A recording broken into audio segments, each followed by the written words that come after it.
கர்த்தருடைய பரிசுத்த நாமத்துக்கு ஸ்தோத்திரம் உண்டாவதாக. இந்த கிரைஸ்ட் டிவியினுடைய ஐயா டேனியல் அவர்களுக்கும் என்னுடைய பணிவாழ்ந்த இயேசு கிறிஸ்து நாமத்தினாலே ஸ்தோத்திரம் சொல்கிறேன். கர்த்தர் நல்லவர், அவர் வல்லவர், அவர் போதுமானவர், அவர் நேற்றும் இன்று மாறாதவர். என் சாட்சி சொல்வதற்கு முன்பதாக என்னுடைய பாடல்களை ஒரு சின்னடி சொல்ல நான் விரும்புகிறேன். என்னை அழைத்தவரே, என்னை அழைத்தவரே, என்னை காத்தவரே, என்னை அழைத்தவரே, என்னை காத்தவரே, நாளெல்லாம் உடனிருந்து நடத்தி செல்பவரே, நாளெல்லாம் உடனிருந்து நடத்தி செல்பவரே, சொந்த பந்தம் விட்ட பின்பு பேர் சொல்லி அழைத்தவரே, அல்லாதே என்று சொன்னாரே ஏசையா, அன்பை நான் எப்படி மறப்பேனோ, அல்லாதே என்று சொன்னாரே ஏசையா, அன்பை நான் எப்படி மறப்பேனோ, என்னை அழைத்தவரே, என்னை அழைத்தவரே, பசினிய பட்டினியாக வாடி கீழக்கும் போது, பசினிய பட்டினியாக வாடி கீழக்கும் போது, பார்ப்பதற்கு வந்தீரையா ஏசையா, உங்கள் அன்பை நான் எப்படி மறப்பேனோ, பார்ப்பதற்கு வந்தீரையா ஏசையா, உங்கள் அன்பை நான் எப்படி மறப்பேனோ. கர்த்தர் நல்லவர். தஞ்சாவூர் மாவட்டம், திருவையாறு வட்டம், நடுக்காவேரி கிராமம். நடுக்காவேரி கிராமத்தில் சபரியார் கோவில் என்ற தெருவில் நான் வசித்து வந்தோம். எங்கள் அப்பாவுடைய பேர் குழந்தைசாமி, அம்மா பேர் சபரி அம்மாள்.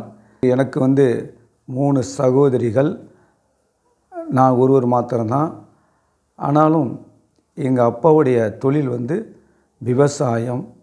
கொஞ்சோண்டு நிலம், ஒரு 100 குழி தான் நிலம் இருந்துச்சு. அதை வச்சு எங்கள் 4 பேர்த்தையும் அவங்களுடைய உழைப்பினால் எங்களை வளர்த்துட்டு வந்தாங்க. ஆனாலும் போதுமான ஒரு வருமானம் இல்லை. அந்த நேரத்தில் போதுமான வருமானம் இல்லை. 4 பிள்ளைங்களை வளர்க்குறதுனா ரொம்ப கஷ்டம். அப்போ அந்த நேரத்தில் தண்ணி வந்தால் தான் விவசாயம், இல்லைன்னு சொன்னால் கிடையாது. அப்போ அந்த 100 குழியை நட்டுக்கிட்டு விற்றோம். மற்ற வேலைக்கும் அம்மாவும் போவாங்க, அப்பாவும் போவாங்க. ஆனால் எங்களை நல்ல ஸ்டேஜில் கொண்டு வரணும் தான் நல்ல எண்ணங்கள் இருந்துச்சு. அப்படி இருக்கிற காலகட்டங்களில் அவங்க விவசாயத்தின் வேலை நிமித்தம் வருமானம் பத்தலை. அப்போ 1985 சின்ன பிள்ளையாக இருக்கும் பொழுது சாப்பாடு ஒரு நாளைக்கு ஒரு வேளை தான் சாப்பாடு. அந்த ஒரு வேளை சாப்பாடுன்னு சொன்னாக்கா ரேஷன் அரிசி தான். அது ஊருக்கு நாங்கள் போய் லைனில் நின்று வாங்கி அதை சாப்பிட்ணும். அந்த அரிசி எப்படி இருக்குன்னு சொன்னால் ஒரே நாற்றம் எடுக்கும். அதை ஒரு ஆயில் மாதிரி வரும். வெந்நீர் போட்டு அதை கழுவி எடுக்க அந்த ஸ்மெல் போகாதுங்க, போகாது. அந்த ஒரு படி அரிசி வாங்குறதுக்கு கியூவில் நிற்கணும். அந்த மாதிரியான ஒரு சூழ்நிலை எங்களுடைய வாழ்க்கையில். அப்படி இருக்கிற காலகட்டத்தில் எங்கள் 4 பேர்த்தையும் படிக்க வைக்கணும்னு சொல்லிட்டு ரொம்ப பிரயாசப்பட்டாங்க. ஆனால் நானும் அவங்க அப்பா அம்மாவுடைய சேர்ந்து எப்படியாவது நம்ம வளர்ச்சி அடையணும்னு சொல்லிவிட்டு அப்பாவுடைய வேலைக்கு போவேன், விவசாயத்துக்கும் போவேன், படிப்புக்கும் போவேன். நாங்கள் 4 பேருமே அப்பாவுக்கு கொஞ்சம் நல்லா ஒரு உறுதுணையாக தான் இருந்தோம். அப்படி இருக்கிற காலகட்டங்களில் கர்த்தருடைய நாமம் மகிமைப்படுவதாக எங்களுடைய குலம்னு சொன்னோம்னாக்க ஆர்சி கத்தோலிக்க திருச்சபையில் தான் நாங்கள் இருந்தோம். ஆனாலும் பூண்டி மாதானாக்க ரொம்ப பக்தர் என் குடும்பத்தில் உள்ளவங்க. நாங்கள் இந்த கிராமத்தில் ஒரு கோயில் பிள்ளை விட்டு குடும்பம், பரம்பரை கோயில் பிள்ளை விட்டு குடும்பம். அப்படி இருக்கிற வகையில் அந்த பரம்பரையை விடக்கூடாதுன்னு சொல்லிட்டு எங்கள் அப்பா அப்படியே பரம்பரையாக அந்த கோயிலில் போய் பூஜை பண்ணுறது, ஜபம் பண்ணுறது, அந்த ஊர் மக்களுக்கு விக்கிர ஆராதனை வழிபாடுகள் இப்படியே செஞ்சுக்கிட்டு வந்தார். இப்படியே செஞ்சுட்டு அதனுடைய சார்பினால் ரோமன் கத்தலிக்குங்கிற ஒரு ஹாஸ்டலில் எங்களை கொண்டு சேர்த்தாங்க. சேர்த்து அங்கே படித்து வைக்க நிமித்தம் அந்த மாதா சிலையை வணங்குறது, அந்த மாதாவுக்கு உண்டான வழிபாடுகளை செய்கிறது, இப்படி தான் இருந்துச்சு. ஆனாலும் எனக்குள்ளே ஒரு தேவ பயம் எப்பொழுதும் இருந்துக்கிட்டே இருந்துச்சு. சின்ன பிள்ளைலேருந்து சொன்னாக்கா எனக்கு உதவி செய்யணும் அவ்வளோ ஆசை. மற்றவங்களுக்கும் இந்த உதவி செய்யணும், அதுதான் என்னுடைய ஆசையே. அப்போ சின்ன பிள்ளையிலேருந்து இருந்தது. அப்படி இருக்கிற காலகட்டங்களில் 2 அக்கா, ஒரு தங்கச்சி. அப்போ தங்கச்சி வீட்டில் தான் இருந்தாங்க. 2 அக்காவும் நானும் ஹாஸ்டலில் பேசி வந்தோம். 1ஆவதுலேருந்து 8ஆவது முடிய அந்த கான்வெண்ட்டுங்கிற இடத்துல நான் படித்தேன். அப்போ அந்த சிஸ்டர் தான் எங்களுடைய வறுமை நிலைமையை பார்த்து என்னை வளர்த்தாங்க. எனக்கு சாப்பாடு போட்டு அவங்களுடைய பணிவாக நடப்பேன், தேவ பக்தியுள்ளலாம் இருப்பேன், நல்ல ஒரு குணசாலி பையனாக வளரணும், இந்த சமுதாயத்தை நல்லா வாழணும்னு சொல்லி எனக்கு ஒரு ஆசை. அப்போ யாருக்கும் எனக்கு ஃப்ரெண்ட்ஸுங்கிறது எனக்கு நெருக்கம்லாம் ஒன்றுமே கிடையாது ஐயா. அப்போ அந்த ரோமன் கேத்தலிக்கில் சார்ந்து இருக்கிறதுனால அந்த விக்கிரக ஆராதனையே நாங்கள் செய்யக்கூடிய ஒரு சூழ்நிலை இருந்துச்சு. ஆனால் ஏசப்பான்னு தெரியும், ஆனால் அவர் எப்பேற்பட்டவன்னு எனக்கு தெரியாது. எப்பேற்பட்டவன்னு எனக்கு தெரியாது. அவரை பற்றி சொல்கிறதுக்கு ஆட்களும் இல்லை. எப்போ பார்த்தாலும் மாதா இப்படியே சொல்லியே எங்களை அப்படியே வளர்த்து கொண்டுட்டு வந்தாங்க. ஆனால் ஏசப்பா அறியறதுக்கு ரொம்ப கஷ்டம். அவர் எப்படிப்பட்டவர், என்ன குணாதிசயம் உள்ளவர் எனக்கு தெரியாது. அப்படி இருக்கிற காலகட்டங்களில் அந்த ஹாஸ்டலில் நாங்கள் படிச்சுக்கிட்டு இருக்கும் பொழுது இந்த மாதிரியான ஒரு சூழ்நிலையில் லீவுக்கு நான் வரும்பொழுது வீட்டுக்கு வரும்பொழுது அப்போட நான் கொஞ்சம் உதவி செய்வேன். ஏர் ஓட்டுறது, விவசாயம் வேலை, அவர் எந்த வேலைக்கு போகிறா அவரோட போய் நான் உதவி செய்கிறது. அப்படி இருக்கிற ஒரு காலகட்டங்களில் என்னுடைய சிஸ்டர்களும் 2 பேரும் தான் சொந்த ஒரு 100 குழி தான், 100 குழினா ஒரு 33 சென்ட், அதுலேயும் வேலையை பார்ப்பாங்க. மற்றவருடைய வயல்களுக்கும் போய் அறுவடை செய்வோம், நாங்களும் ஒத்துழைப்போம். அப்படி தான் நல்லபடியாக வளர்ந்து வந்தோம். அப்படி இருக்கிற நேரத்தில் எனக்கு சின்ன பிள்ளையிலேருந்து நல்ல டான்ஸ் ஆடுவேன், நல்ல பாட்டு பாடுவேன். இப்படியெல்லாம் என்னை ஆண்டவர் ஒரு தனித்தத்துவமாக என்னை வளர்க்குறத நான் உணர்ந்தேன். எனக்குள்ளே ஒரு திறமை, யாரோடையும் நான் பேச மாட்டேன், ஆனால் நல்லா டான்ஸ் ஆடுவேன். எப்படி தான் வந்துச்சுன்னு எனக்கே தெரியாது. ஸ்கூலில் லீட்ரு, ஹாஸ்டல் லீட்ரு, எனக்கே தெரியாது. நான் இல்லாத நேரத்தில் கூட அந்த மாதிரி தான் என்னை நியமிப்பாங்க. இது என்ன அதிசயம் என்னங்கிறது எனக்கு தெரியாது. அப்படி அதனுடைய காலகட்டங்கள் ஓடி இருந்த காலகட்டங்களில் அப்பாவுக்கும் என்னுடைய அப்பாவுடைய சித்தப்பார் மகள்னால் அத்தை, அப்பாவுக்கு சித்தப்பார் மகள் அத்தை, அவங்க என்ன பண்ணாங்க, அவங்களுக்கு வாரிசு கிடையாது. ஆனாலும் அப்பாவுடைய சித்தப்பா, பெரியப்பா, இப்படி அண்ணன் 3 பேர், தாத்தாவுக்கு 3 பேர். இந்த 3 பேர்த்தில் அவங்க ஒவ்வொரு ஆண் குழந்தை தான், 3 பேர்த்துக்கும் ஒவ்வொரு ஆண் குழந்தை. அல்லேலூயா, அவங்க ஸ்தோத்திரிக்க உண்டாதாக. அப்போ அந்த ஒரு அத்தைக்கு இந்த 3 பேர் தான் செய்யணும். அப்போ செய்யும் பொழுது எங்கள் அப்பாவோட அக்கா அப்போ செய்யும் பொழுது அப்பா கொஞ்சம் அவங்க மேலே வருத்தத்துலேயும் எப்படின்னு சொன்னாக்க, அவங்க நகையை எங்கள் அப்பாயோட நகையை அவங்க வாங்கிட்டு போயிட்டாங்க. கஷ்டத்தின் நிமித்தம் இந்த போட்டிருப்பாங்க கல்லுகள் வச்ச தோடு, அந்த தோடு வாங்கிட்டு போயிட்டாங்க. அவங்கள்ட்ட போய் அடவு வச்சுருக்காங்க. அந்த அடவு வச்ச நிமித்தம் அவங்க என்ன பண்ணாங்க, ஒரு சில வருஷங்கள் கழித்து பணம் கொஞ்சம் சேர்த்து வச்சு போய் கேட்க போகிற காலத்தில் இல்லைன்னு சொல்லிட்டாங்க. இவர் அடிக்கடி போய் கேட்குறதுனால புள்ளி சொல்லி வச்சு விட்டாங்க. இனிமேல் அந்த நகையை வாங்கக்கூடாதுங்க மாதிரி கொண்டுட்டு போயிட்டாங்க. அப்போ புள்ளி சுண்ணி எப்படி செஞ்சாங்களோன்னு தெரியல. அதை கேட்குற இடமெல்லாம் புள்ளி சுண்ணி வச்சுருக்காங்க. ஆனால் என்னாருன்னு தெரியாது. ஆற்றுல விட்டுட்டாங்க. அந்த ஒரு எஃபெக்ட் அவருக்கு வயிற்றுவலி உண்டாயிடுச்சு. வயிற்றுவலி உண்டாக்கின காரணத்தை மட்டும் எங்கள் குடும்பம் அல்லல் போட்டு போயிடுச்சு. ஒன்றுமே செய்ய முடியல. அப்போ நாங்கள் சின்ன பிள்ளை இருந்த காலகட்டங்களில் எங்களுக்கு உழைக்கிறது அப்பா தான். அவர் இல்லைன்னா ஒன்றும் பண்ண முடியாது. அம்மா ஏதோ கூலி வேலைக்கு போவாங்க, கொஞ்சம் காசு தான் கிடைக்கும். அப்படி இருக்கிற நேரத்தில் அந்த சூழ்நிலையை பார்க்கும்பொழுது ரொம்ப பயங்கரம்னு சொன்னாக்க, எங்களால் பாரம்பரிய வணங்கின தெய்வம் அந்த ரோமன் கத்திரிக்குள்ள அது பேர் சவரியார்னு சொல்லுவாங்க. அந்த சவரியார் பார்க்கவும் இல்லை, அவர் கேட்கவும் இல்லை, அதுக்கு பணிவிடை செஞ்ச பிறகு எங்களை விடுதலையாக்கவும் இல்லை, அங்கம் பிறல்றார் அப்படியே. சரிங்களா? அப்படி இருக்கிற காலகட்டங்களில் நான் ஒரு நாள் வாசலில் உட்காந்துருந்தேன். வாசலில் உட்காந்துருக்கும் பொழுது இயேசு தான் தெய்வம்னு சொல்லிட்டு ஒரு உறவினர் மாமா தெருவாக ட்ரம்ஸ் அடிச்சுக்கிட்டு அப்படியே வந்தார். அப்போ என்ன தான் நடக்குது அப்படின்னு சொல்லிட்டு நான் மட்டும் போய் ஓரத்துலேருந்து பார்க்கும் பொழுது அவர் இயேசு மெய்யான தெய்வம், செத்து 3ஆம் நாள் உயிர்த்தெழுந்தார் என்று சொல்லி அவர் பிரசங்கம் பண்ணிட்டு வந்தார். சரி, அப்பா இது எல்லா இடத்துலையும் பார்த்து வச்சாச்சு. சரி, சாகக்கூடிய நிலைமையில் எங்கேனாச்சும் நம்ம கொண்டு போய் அழைச்சிட்டு போவோமே அப்படின்னு சொல்லிட்டு அவருடைய சபைக்கு கொண்டு அழைச்சிட்டு போனேன். எத்தனை வருஷம்? மொத்தம் 7 வருஷம் படாத பாடுங்க. கொஞ்சம் நெஞ்சம் கிடையாது, 7 வருஷம். ஒன்றும் இல்லை, வீட்டிலலாம் ஒன்றும் இல்லை. உழைக்கிற மனுஷன் போயிட்டார். இந்த மாதிரியான வயிற்றுவலியில் போய் சேர்ந்து படுத்துட்டார். ஏன்னா ஒன்றுமே இல்லை, சாப்பிட்றதுக்கு கூட நான் வழி கிடையாது, ஒன்றுமே இல்லை. அப்போ அந்த சூழ்நிலையில் இப்போ அவர் மாமா வந்து சொல்கிறாங்க, பிரசங்கிக்கிறாரு, இயேசுவே மெய்யான தெய்வம், அவரை தவிர உங்களுக்கு வேறு தெய்வம் கிடையாது, அவர் இல்லாமல் ஒரு வழியும் கிடையாது அப்படின்னு சொல்லிட்டு ஒரு சத்தம் அப்படி கேட்குது. அப்படி போய் நான் நிற்கும் பொழுது என் உள்ளத்தில் பட்டுச்சு, ஓ இயேசு மெய்யான தெய்வம், ஏசுன்னு சொல்கிறாங்க, அவர் குணாதிசயம் என்ன அப்படின்னு கொஞ்சம் எனக்கு மனசில் மண்டையில் ஒன்று பட்ட பிறகு என் அப்பாட்ட சொன்னேன், அப்பா நம்ம சபைக்கு போவோம்ப்பா, போய் பார்ப்போம்ப்பா. அப்போ போகிறதுக்கெல்லாம் சட்டை இல்லை, கையில் இல்லை, கட்டிக்க ஒன்றுமே இல்லை. கிழிஞ்ச கையில் கட்டி ஊசி எடுத்து தச்சு அதை ஓட்ட தெரியாதபடி மறைச்சி அப்படி நாங்கள் 2 பேரும் ஒரு மூலையில் போய் உட்காந்துருந்தோம். உட்காந்துருக்கும் பொழுது தான் உண்மையாகவே நான் வந்து ஆண்டவர் தேட ஆரம்பித்தேன். ஏசப்பா நீங்கள் உண்மையான தெய்வம் தான், எங்கள் அப்பாவுக்கு சுகம் கொடுங்க ஆண்டவரே அப்படின்னு சொன்ன உடனே அந்த வயிற்று வலியில் போன நேரத்தில் அந்த வயிற்று வலி எங்கேயோ பறந்து போயிடுச்சு. ஆனால் அந்த இரக்கம், அந்த தயவு, அந்த அன்பு அன்னைக்கு பிடிச்சதுங்க எனக்கு. அன்னைக்கு அவருடைய அன்பை நான் தெரிஞ்சுக்கிட்டேன்.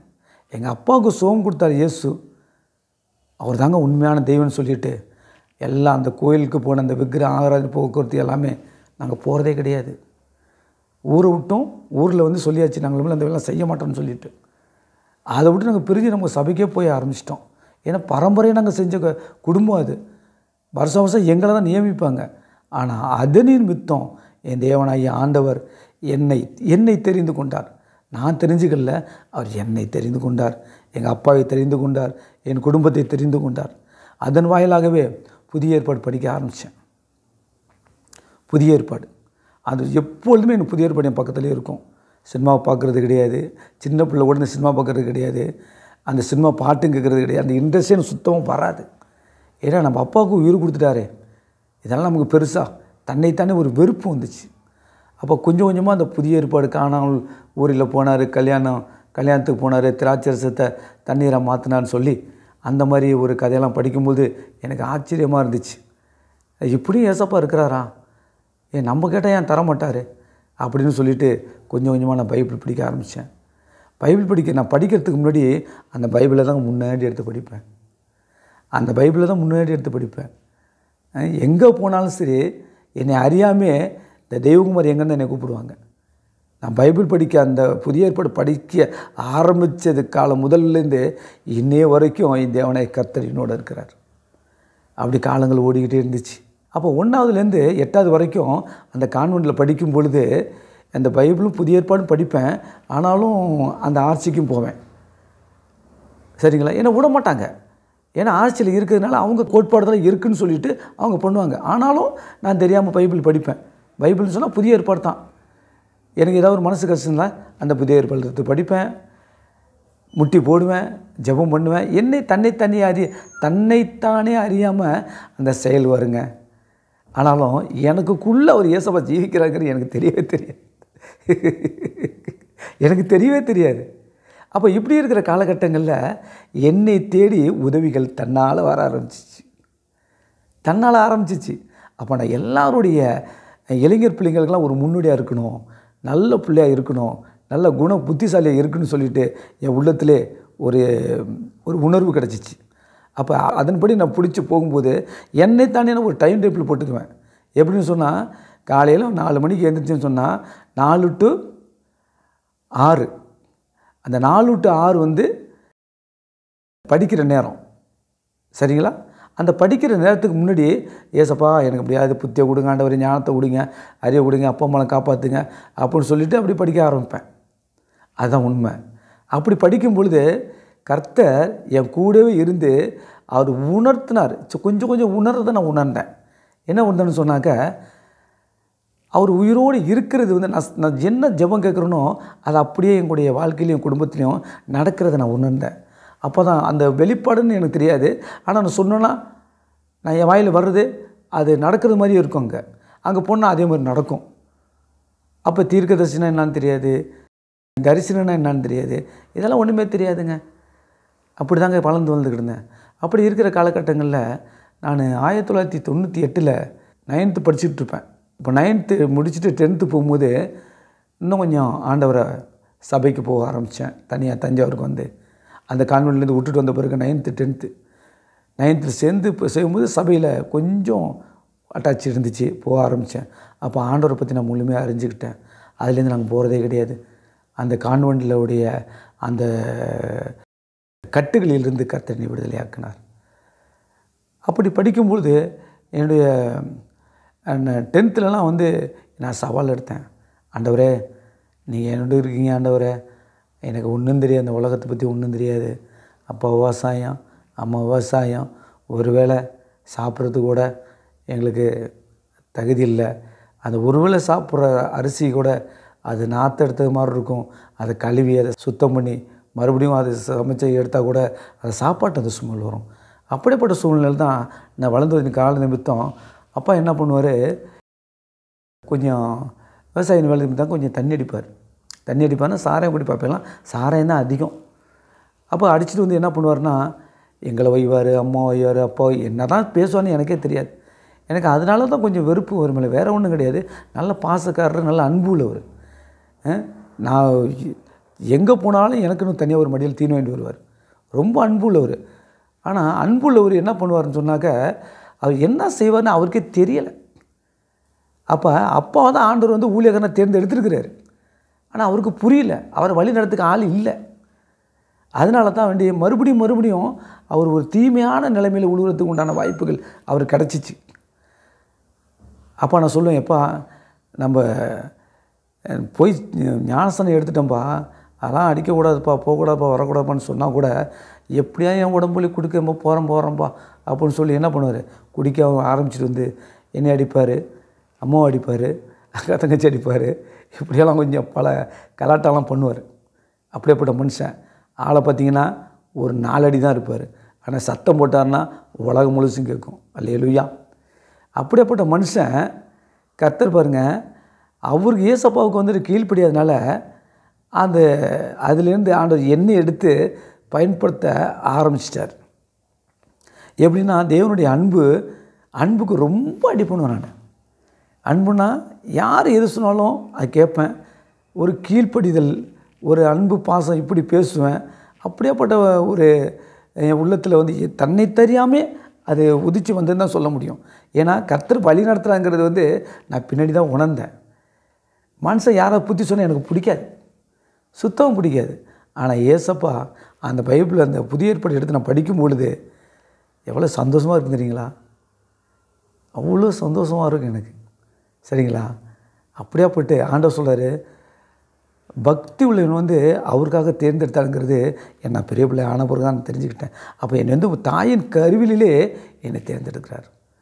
ஒரு ஊழியக்காரன் வராங்கன்னு சொன்னாங்கன்னாக்கா ஏசப்பா வருவாங்கன்னு சொல்ல தான் நான் என்ன இன்றைக்கி மனசுக்குள்ளே அவ்வளோ சந்தோஷமாக இருப்பேன். நான் என்னுடைய கஷ்டத்தை வந்து இது வரைக்கும் எங்கள் அப்பா அம்மா நான் சொல்லவே மாட்டேன், இன்னது வேணும்னு கேட்க மாட்டேன், எங்கள் ஏசப்பாட்ட தான் கேட்பேன். இந்த உலகத்தில் வந்து அவங்க பெற்று போட்டு அறிமுகம் பண்ணி விட்டது தாங்க. இன்னும் சொல்ல போனாக்க என்னை வளர்த்தால எங்கள் ஏசப்பா தாங்க. அவர் தயவு, அவருடைய இரக்கம், மனிதனுடைய அன்பு, அந்தோடைய தயவு, அப்படி தாங்க நான் வந்து ஒவ்வொரு தேவன் என் மேலே அன்பு வச்சதுனால எனக்கு கிடைச்ச உதவினால் நான் படிச்சுட்டு வந்தேன். அப்படி இருக்கிற ஒரு காலகட்டங்களில் 10வது படிக்கும்பொழுது ரொம்ப கஷ்டம். எப்படின்னு சொன்னால் 1999 10th வந்து அப்போல்லாம் வந்து சயின்ஸில் எல்லாத்துக்கும் போவோம்.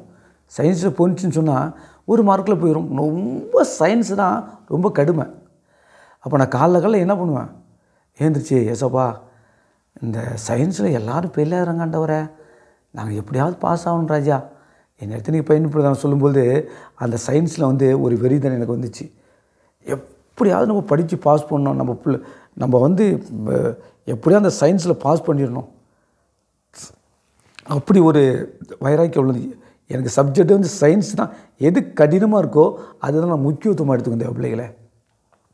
முடியாதுன்னு என்னால் சொல்ல முடியாதுங்கிறது எனக்கு பிடிக்காது. என் தேவன் என் கூட இருக்கிறாருங்கிறத உணர்ந்த பிறகு முடியாதுன்னு நான் சொல்லவே மாட்டேன். அவர் சொல்கிறவங்களும் எனக்கு பிடிக்காது. சின்ன வயசுலேருந்தே எந்த ஒரு காரியம் வந்தது முடியாதுன்னு சொல்லவே மாட்டேன். என் தலையில் எரிஞ்சுன்னா 100 ரூபாய் சொல்லி சொல்லி சொல்லி சொல்லி அந்த மண்டையில் ஏற்றிக்குவேன். அல்லேலூயா. ஆனால் இயேசு நேற்றும் இன்றும் ஜீவிக்கிறவராக இருக்கிறார். சரிங்களா? அவர் அன்புக்கு முன்பால் இந்த உலகம் எல்லாம் சிறுசு தான். அவர் அன்பாகவே இருக்கிறாருங்க. எனக்கு தெரியல. ஆனால் போக தான் அவர் இயேசப்பா என் உள்ளத்தில் அந்த அன்புக்கு உரியவர் அவர் தான். அதான் நான் தெரிஞ்சுக்கிட்டேன். அப்படி இருக்கும் பொழுது அப்பா என்ன பண்ணுவார், தண்ணி அடிப்பார். தண்ணி அடிச்சுட்டு எப்போ டியூஷனுக்கு காசு கொடுப்பான்னு சொன்னால் கொடுக்க மாட்டார். அப்போ நான் பொய் சொல்லி எனக்கு டியூஷன் காசு கொண்டு, இப்போ 25 தான் டியூஷன் காசு. அந்த 25 ரூபா கொடுக்குறது பெரிய போராட்டம். மாதத்துக்கு 25 ரூபா தான் போராட்டம். அதை வாங்கிட்டு வந்து டியூஷனுக்கு போக மாட்டேன், சேர்த்து வச்சுருப்பேன். எனக்கு குடும்ப சூழ்நிலை சேர்த்து வச்சுருந்து யார் டியூஷன் போகிறாங்களோ, ஸ்கூலில் படித்து டீச்சர் கொடுக்குறது, அதுக்காட்டி யார் டியூஷன் போகிறாங்களோ எனக்கு தெரியாத அவங்கள்ட்ட கேட்டு நானும் கொஞ்சம் படிக்க ஆரம்பித்தேன். ஆனால் டியூஷனுக்கு போக மாட்டேன். ஆனால் என் தேவனாய கர்த்தர் என் கூடவே இருந்தார். அவர் நம்புகிறவங்களுக்கு யாரும் வெட்கப்பட்டு போன சரித்திரமே இல்லைங்க. என் வாழ்க்கையில் அப்படி நடந்துச்சு. 10th பாஸ் பண்ணேன். 10th pass. அந்த நேரத்தில் பார்த்தீங்கன்னா என் குடும்பத்தில் பலவிதமான சூழ்நிலை சொன்னாக்கா எங்கள் அக்கா வந்து மாமாவுக்கு கேட்டிருந்தாங்க. அப்போ கேட்கும் பொழுது அவங்க இதுதான் பொண்ணு இதுதான் ஆணு தெரிஞ்ச போதில் அக்கா என்ன பண்ணிட்டு லவ் பண்ணிவிட்டு மாமா கேட்க வர இடத்துல அவங்களோட கிளம்பி போயாச்சு. போனோன்னே எங்களுக்கு இதை பெருத்த அடின்னு சொன்னால் ஒரு அவமானமான ஆகிப்போச்சு. அப்போ தாய் மாமா பொண்ணு கேட்க வராரு, அக்கா வேற ஒருத்தனோட லவ் பண்ணி விட்டு போகும்போது எப்படி இருக்கும்? ஒன்றுமே சொல்லிக்க முடியல. அப்போ சண்டை வம்பு அதுலேருந்து ஆரம்பித்தது தான். அந்த நேரத்திலும் கூட நான் 10th என்னைய ஆண்டவர் பாஸ் பண்ண வச்சார். என் குடும்பம் அழிஞ்சு போகணுன்னு நினச்சாங்க. ஆனால் கர்த்தர் என்ன பண்ணார், அழிய விடாமல் என்னை தூக்கி எடுத்தார். அதாங்க உண்மை. ஆண்டவராகிய இயேசு கிறிஸ்து நேற்று இன்று மாறாதமாக இருக்கிறான்ங்கிறது வந்து என் உள்ளத்தில் ஆழமாக பதிஞ்சிச்சு.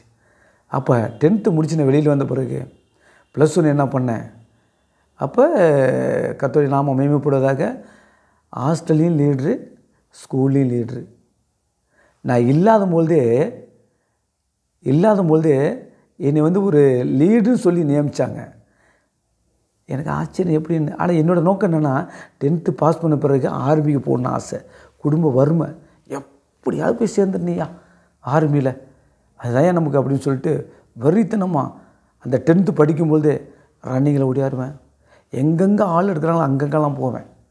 கிட்டத்தட்ட 19 ட்ரிப்பு நான் செலெக்ஷன் போயிருக்கேன். போனாலும் இடையில போயிடும். எனக்கு ரன்னிங்கில் ஃபஸ்ட்டில் வருவேன். ஆனாலும் தேவ சித்தம் அது இல்லைங்கிறது பிற்பாடு தாங்க நான் அறிஞ்சேன். அப்படியே கண்டினியூ பண்ணேன். அப்போ 11வது போகும்போது வேறு ஸ்கூலுக்கு போய் தஞ்சாவூரில் தமிழ் சங்கங்கிற ஸ்கூலில் போய் உமா மகேஸ்வரம் மேல்நிலைப் பள்ளியில் படித்தேன்.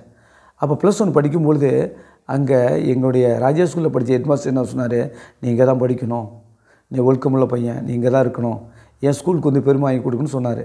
அப்போ எனக்கு வந்து என் பக்கத்தில் ஹாஸ்டலு ஸ்கூல் பக்கங்கிறதுனால இந்த சர்டிஃபிகேட் வாங்கிட்டு போய் அங்கே போய் சேர்ந்துட்டேன். அப்போ எங்கள் ஹெட்மாஸ்டருக்குள்ளே அவங்களுக்குள்ளே கொஞ்சம் மன வருத்தம், என் பிள்ளை நீ எப்படி சேர்த்தாங்க அப்படின்னு சொல்லி. ஏன்னா அந்தளவுக்கு வந்து எல்லாத்துலேயும் ஷூட்டிங்காக இருப்பேன். அப்புறம் அங்கே போயிட்டு நான் என்ன பண்ணேன்னு சொன்னால், இப்படி இருக்கும் பொழுது 11வது சேரும் பொழுது எனக்கு பேண்ட்டு போட்டுக்க சட்டை இல்லை, பேண்ட் இல்லை, யூனிஃபார்ம் இல்லாமல் போக முடியல ஸ்கூலுக்கு. வெக்கமாக இருக்குது எனக்கு போகிறதுக்கு. சட்டையே இல்லை, பேண்ட்டும் இல்லை, யார் வாங்கி கொடுக்க உதவி செய்கிறதுக்கு ஆளும் இல்லைங்க. அப்படி இருக்கும்போது நான் கேட்பேன். என்னுடைய ஃப்ரெண்டு ஒருத்தர் துரைசாமின்னு ஒரு பையன் என்ன பண்ணாப்புல, அப்போ தான் புது அறிமுகம் வந்து பக்கத்தில் உட்காருவார், என்கிட்ட பேசுவார், நானும் பேசுவேன். இப்படி தான் அப்படி பேசிகிட்டு இருக்கும்போது நாங்கள் 2 பேரும் டீப்பு கிடையாது. ஒரு நாள் என்ன பண்ணிட்டாங்க, நான் ஒரு +1 சேர்ந்த பிறகு ஒரு மாதம் கழித்து யூனிஃபார்ம் வேணும்னு சொல்லிவிட்டு ரொம்ப ஸ்ட்ரிக்டாக பிடிச்ச ஆரம்பித்த பிறகு ஒரு 10 நாள் ஸ்கூலுக்கு வரல. அந்த டைமில் வந்து பீப்புள் லீடர் வந்து எடுத்து வந்திருக்காங்க. எனக்கு தெரியாது. நான் வீட்டில் இருக்கும்பொழுதே என் பேரை சொல்லி அந்த ஸ்கூலுக்கே எப்படி 1வதுலேருந்து 12வது வரைக்கும் உள்ள ஸ்கூலுக்கு இவனை ஒரு பீப்புள் லீடராக ஆக்குனாங்க. எனக்கு என்னையே தெரியாது. நான் ஒரு 10 நாள் கழித்து 11 நாள் கழித்து நான் வேறொருத்தவங்களுடைய அதாவது +2 முடிச்சுட்டு போனவங்களுடைய பேண்ட்டையும் சட்டையும் அவரு பேண்ட்டு சட்டையும் கொடுத்தாரு. அதை வாங்கி என்னை போட்டு நான் வரும்பொழுது லீட்ரு வரேன்னு கத்துனாங்க. ஏடா என்னை போய் லீடுன்னு கத்துறாங்கன்னு சொல்லிவிட்டு ஒரே ஆச்சரியம். அப்புறம் வாத்தியார் கூப்பிட்டு வாங்கய்யா குமாரராஜ் வாங்கய்யா அப்படின்னு சொல்லி நீ தான் லீட்ரு, நீங்கள் தான் சரியான ஆள், நீங்கள் தான் எல்லாம் பீப்புள் லீடர், நீங்கள் தான் செய்யணும், பிள்ளைங்களெல்லாம் வழி நடத்தணும், போகணும் வரணும் அப்படின்னு சொல்லி ஒரு புத்திமதியை சொன்னார். எனக்கு ஆச்சரியம். ஏன் அங்கேயும் லீட்ரு, ஹாஸ்டல் லீட்ரு, இங்கேயும் லீட்ரு, என்ன தான் நடக்க எனக்கு ஒன்றும் புரியலையே. ரைட், சந்தோஷம். அப்படி இருக்கிற காலகட்டங்களில் அந்த 10 மணினா 10 மணிக்கு ஒரு நிமிஷம் கூட யாரும் பிந்தி வரக்கூடாது. ஹெட்மாஸ்டருக்கு மேலே கண்டிஷனாக நான் இருப்பேன். ஏன்னா அந்த பீப்புள் லீடர் இல்லை, நமக்கு தெரியும்ல, சின்ன பிள்ளைலேருந்து லீடுன்னு வந்தாச்சு. அப்படி இருக்கிற காலகட்டங்களில் கொஞ்சம் நல்ல ஒரு பேரும் புகழுமாக என் தேவனாகிய கர்த்தர் அந்த இடத்துல என்னை நிறுத்தினார். அப்படி நான் விடலை. மறுபடியும் மிலிட்ரிக்கு ஆரம்பம். 10th முடித்த பிறகு மறுபடியும் மிலிட்ரிக்கு நான் போகிறேன். எல்லா இடத்துலையும் போகிறேன். கும்பகோணம், திருச்சி, விருதுநகர், இந்த மாதிரி இடத்துல போய் அட்டன் பண்ணுவேன். ஆனாலும் செலக்ட் ஆக மாட்டேன். செலக்ட் ஆகணும்னு சொன்னாக்க வெயிட்டில் போயிடும் எனக்கு. அப்போ என்னடா அப்படியெல்லாம் நடக்குது, குடும்பத்தை ரன் பண்ணி எப்போ நம்ம ரன் பண்ணுறது அப்படின்னு சொல்லிட்டு அந்த 11வது படிக்கக்கூடிய காலகட்டங்கள் போச்சு. 98 90 போயிடுச்சு. அப்போ முடிச்சுட்டு நான் அந்த 11வது முடிக்கிற காலகட்டத்தில் அப்போ என்ன செலக்டட் ஆகலை. 12வது போகிறோம். மறுபடியும் நான் முயற்சி பண்ணுறேன். விட்டு அந்த 10 11 12 3 வருஷம் விடாமுயற்சி, எப்படியாவது மிலிட்ரியில் போய் சேர்ந்துடணும் அப்படின்னு சொல்லிட்டு அப்பா கொடுக்க அந்த டியூஷன் காசை வச்சுக்கிட்டு, அந்த ஃபீஸு காசை வச்சுக்கிட்டு எங்கே ஆள் எடுக்கிறாங்களோ ஓடிடுவேன். அப்படி இருக்கிற காலகட்டங்களில் என் தேவனாகிய கர்த்தர் என்னை தாயின் வயிற்றிலிருந்து என்னை அவர் தெரிந்து கொண்டாருங்கிறது எனக்கு உறுதிப்பட்டது. எப்படின்னு கேட்டிங்கன்னா, நான் ஹாஸ்டல்லையும் லீட்ரு, ஸ்கூல்லையும் லீட்ரு, நான் எல்லாமலே என்னை லீடுன்னு வச்சாங்க. ஆனால் என்னை வச்சு தேவன் கொடுத்த ஒரு ஞானத்தையும் அறிவும் புத்தி வச்சு நான் நடக்கிற யாருடைய ஆலோசனை கிடையாது. என்னை போல் அங்கே உள்ள ஒரு மாணவர்களும் இவர் நல்ல ஒரு இந்த ஸ்டூடெண்ட் நல்ல ஒரு என் மாணவர் அப்படி சொல்லி என்னைய அப்படி சொல்லி ஒரு பெருமைப்படுத்த ஆரம்பித்தாங்க. அந்த பெருமை எனக்கு பிடிக்காது. பிள்ளைகளே, தேவன் தலை குனிஞ்ச இடத்துல நிமிர வைக்கிறவாக இருக்கிறார். சரிங்களா? +2 முடித்தேன். +2 முடித்து பரீட்சை எழுதிட்டு பொழுதே எப்படியாவது நம்ம மிலிட்ரிக்கு போகணுன்னு சொல்லிவிட்டு அந்த பரீட்சை எழுதி முடித்தோடனே மாமா மிலிட்ரியில் இருந்தார். தாய் மாமன் அவர் என்ன பண்ணார், நான் போனேன் அழைச்சிட்டு போகணுன்னு சொல்லிவிட்டு அவர் பஞ்சாபுக்கு அழைச்சிட்டு போனார். பஞ்சாபுக்கு அழைச்சிட்டு போன பிறகு கடைசியில் என்ன ஆயிடுச்சுன்னா, ஸ்கூல் எழுதின டிசி வரணும். அது வர தொழில் அனுப்பிட்டாங்க. அப்பா என்ன சொல்லிட்டார், நீ போப்பா, நான் பின்னாடி நான் அனுப்பி வைக்கிறேன், மாமாவோட போன்னு சொல்லிட்டார். அப்படி போன காலகட்டங்களில் என்னாச்சு தெரியுங்களா, 9 மாதம் அங்கே இருந்தது உண்மை தான். ஆனால் ரிசல்ட் வந்த பிறகு வாத்தியார் சொன்னாங்க, இந்த வாத்தியார் டிசியை வாங்கி நான் அனுப்புகிறேன் ஐயா, இந்த குமாரராஜ் உங்கள் பையனுக்கு நீங்கள் அனுப்ப முடியாது, உங்களுக்கு படிப்பும் ஒன்றும் இல்லை, காணா போச்சுன்னா வாழ்க்கையே போச்சுன்னு சொல்லி, இல்லை நான் அனுப்புவேன் அப்படின்னு சொல்லிட்டு இந்த அக்கா போனாங்க பாருங்கள், இந்த டென்ஷனில் குடும்பத்தில் விட்டுட்டு போனாங்களே, லவ் பண்ணிட்டு போனாங்களே, அந்த டென்ஷனில் தண்ணி அடிச்சுட்டு போய் ஏதோ ஒரு அட்ரஸ் எழுதி போஸ்ட் ஆஃபில் அந்த பாக்ஸில் போட்டார். அவ்வளோதான், முடிஞ்சிச்சு. எங்கே போணுச்சு எங்கே வந்து தெரியலை. நாங்கள் செலக்டட் ஆகிறதுக்கு காத்துக்கிட்டு இருக்கேன். டிசி வருவருன்னு பஞ்சாபில் ஜலந்தர் கட்டில் வரவே இல்லை. 1 மாதம் ஆச்சு, 2 மாதம் ஆச்சு. அப்போ தான் எனக்கு ஒன்று தெரியுது, டிசி காணா போச்சு அப்படின்னு சொல்லிட்டு. அவங்க என்ன சொல்கிறாங்க, அப்பா அம்மா இதோடு நான் என் பிள்ளை உருப்பிட வாழ்க்கையை நான் தொலைச்சிட்டேன், நான் செத்து போயிடணும் அப்படின்னு சொல்லி அவங்க முடிவு பண்ணுறாங்க. என் உள்ளத்தில் என்னன்னு சொன்னால், என் டிசி போனாலும் பரவாயில்ல, என் தாய் தப்பை எனக்கு வேணும்னு சொல்லிட்டு மறுபடியும் திருப்பி வர்றேன்.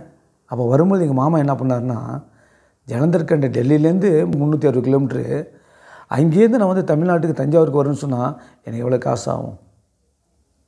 சரிங்களா தேவ பிள்ளைங்களே? ஆனால் மனிதன் கைவிடுவான், ஆனால் தேவன் கைவிட மாட்டார். என்ன பண்ணார், 150 காசும் இவ்வளோ சப்பாத்தி சாப்பிட்றதுக்கு அள்ளி கொடுத்து டிக்கெட் எடுத்து கொடுத்து ட்ரெயினில் அனுப்பிவிட்டார். போப்பா வீட்டுக்கு போப்பான்னு சொல்லிட்டு. இங்கே பார்த்தானாக்கா துக்கோடு மாதிரியே இருந்துச்சு வீடு. ஒரு சந்தோஷமும் இல்லை. ஏன்னா ஊரே சொல்லிட்டாங்க மிலிட்ரியில் சேர்ந்துட்டான், ஆர்மியில் சேர்ந்துட்டான். அந்த மாதிரி ஆர்மிலாம் ரொம்ப ஃபேமஸ். 1999 ரொம்ப ஃபேமஸ். அப்போ அந்த ஒரு எனக்கு ஒரு ஆர்வம்னு சொன்னாக்க மிலிட்ரிக்கு போயிட்டோம்னாக்கா நம்மளும் நல்லா இருக்கலாம், நாட்டையும் காப்பாற்றலாம், இன்னும் நல்ல மரியாதை கிடைக்கும், மதிப்பு கிடைக்கும், தேசத்துக்கு நல்ல ஒரு பாதுகாப்பாக இருக்கலாம் அப்படின்னு சொல்லி எனக்குள்ளே ஒரு வைராக்கியம் வந்துச்சு. அப்படி தான் வந்து எனக்கு ஒரு ஆர்வம் வந்ததுனால தான் அங்கே போனேன். ஆனால் அதுவும் டிசியே காணா போச்சு. டிசி நம்ம எப்படி போக முடியும்? எப்படி போக முடியும்? ஆனாலும் இந்த தேவனாகிய கர்த்தர் ரொம்ப ரொம்ப நல்லவர். 1998 அப்பாவோட அந்த சுகம் பெற்ற பிறகு ஞானஸ்தானம் எடுத்துட்டு அப்படியே காலங்கள் ஓடுனுச்சு. இயேசுதான் உண்மையான தெய்வம்னு சொல்லிட்டு என் வாழ்க்கையில் போயிட்டு இருந்தேன். அப்படி இருக்கிற நேரத்தில் ஒரு நாள் அந்த பஞ்சாப் போயிட்டு நான் வந்த பிறகு டிசியை காணான்னு சொல்லிட்டு சென்னையில் போய் எஜுகேஷன் ஆஃபீஸில் போய் தேடணும் அப்படின்னு சொல்லிட்டு சென்னைக்கு ஒரு சில பேர் ஐடியா கொடுத்தாங்க. சரி போகலான்ட்டு அங்கே போயிட்டு பார்த்தோம்னாக்க அங்கே இல்லைன்னு சொல்லிட்டாங்க. அது போனது தப்பான இவ்வளோ வேறு எதை வாங்கிக்கப்பான்னு சொல்லிட்டு சரின்னு சொல்லிட்டு அது தேடுறதுக்கு காசு இல்லை, ஒன்றும் இல்லை. அப்போ ஏதோ நம்ம சின்ன வேலைக்கு நம்ம போவோமே, அவ்வளோதான் நம்முடைய வாழ்க்கை அப்படின்னு சொல்லிட்டு என் வாழ்க்கை வாழ்வதா சாவதா அப்படி ஒரு முடிவுக்கு வந்தேன். வாழ்வதா சாவதா. அப்போ நான் என்ன செஞ்சேன், 3 நாள் பாஸ்டிங் போட்டேன். ஏசப்பா, நீங்கள் உண்மையான தெய்வம் ஆண்டவரே, எனக்கு ஏதாவது ஒரு திறந்தல வாசல் கொடுங்கப்பான்னு சொல்லிவிட்டு 3 நாள் வாசம் போடும் பொழுது செங்கல்பட்டில் நடு ரோட்டில் நின்றுட்டு இருக்கும்போது எப்படின்னு சொன்னாக்க நைட்டு ஒரு 9 மணி இருக்குங்க. அங்கே வந்து இந்த முட்டை இந்த கோழி வளர்ச்சி பண்ணுறது, பிராய்லர் கோழி வந்து உற்பத்தி பண்ணுற அந்த இடம். அப்போ அதுக்கு வந்து நான் ஃபீல்டு ஆஃபீஸராக போயிருக்கேன். +2 முடித்த பிறகு ஃபீல்டு ஆஃபீஸராக போயிருக்கேன். போனோன்னே ஏன்னா டிசியும் போயிடுச்சு, மிலிட்ரிக்கும் போக முடியல.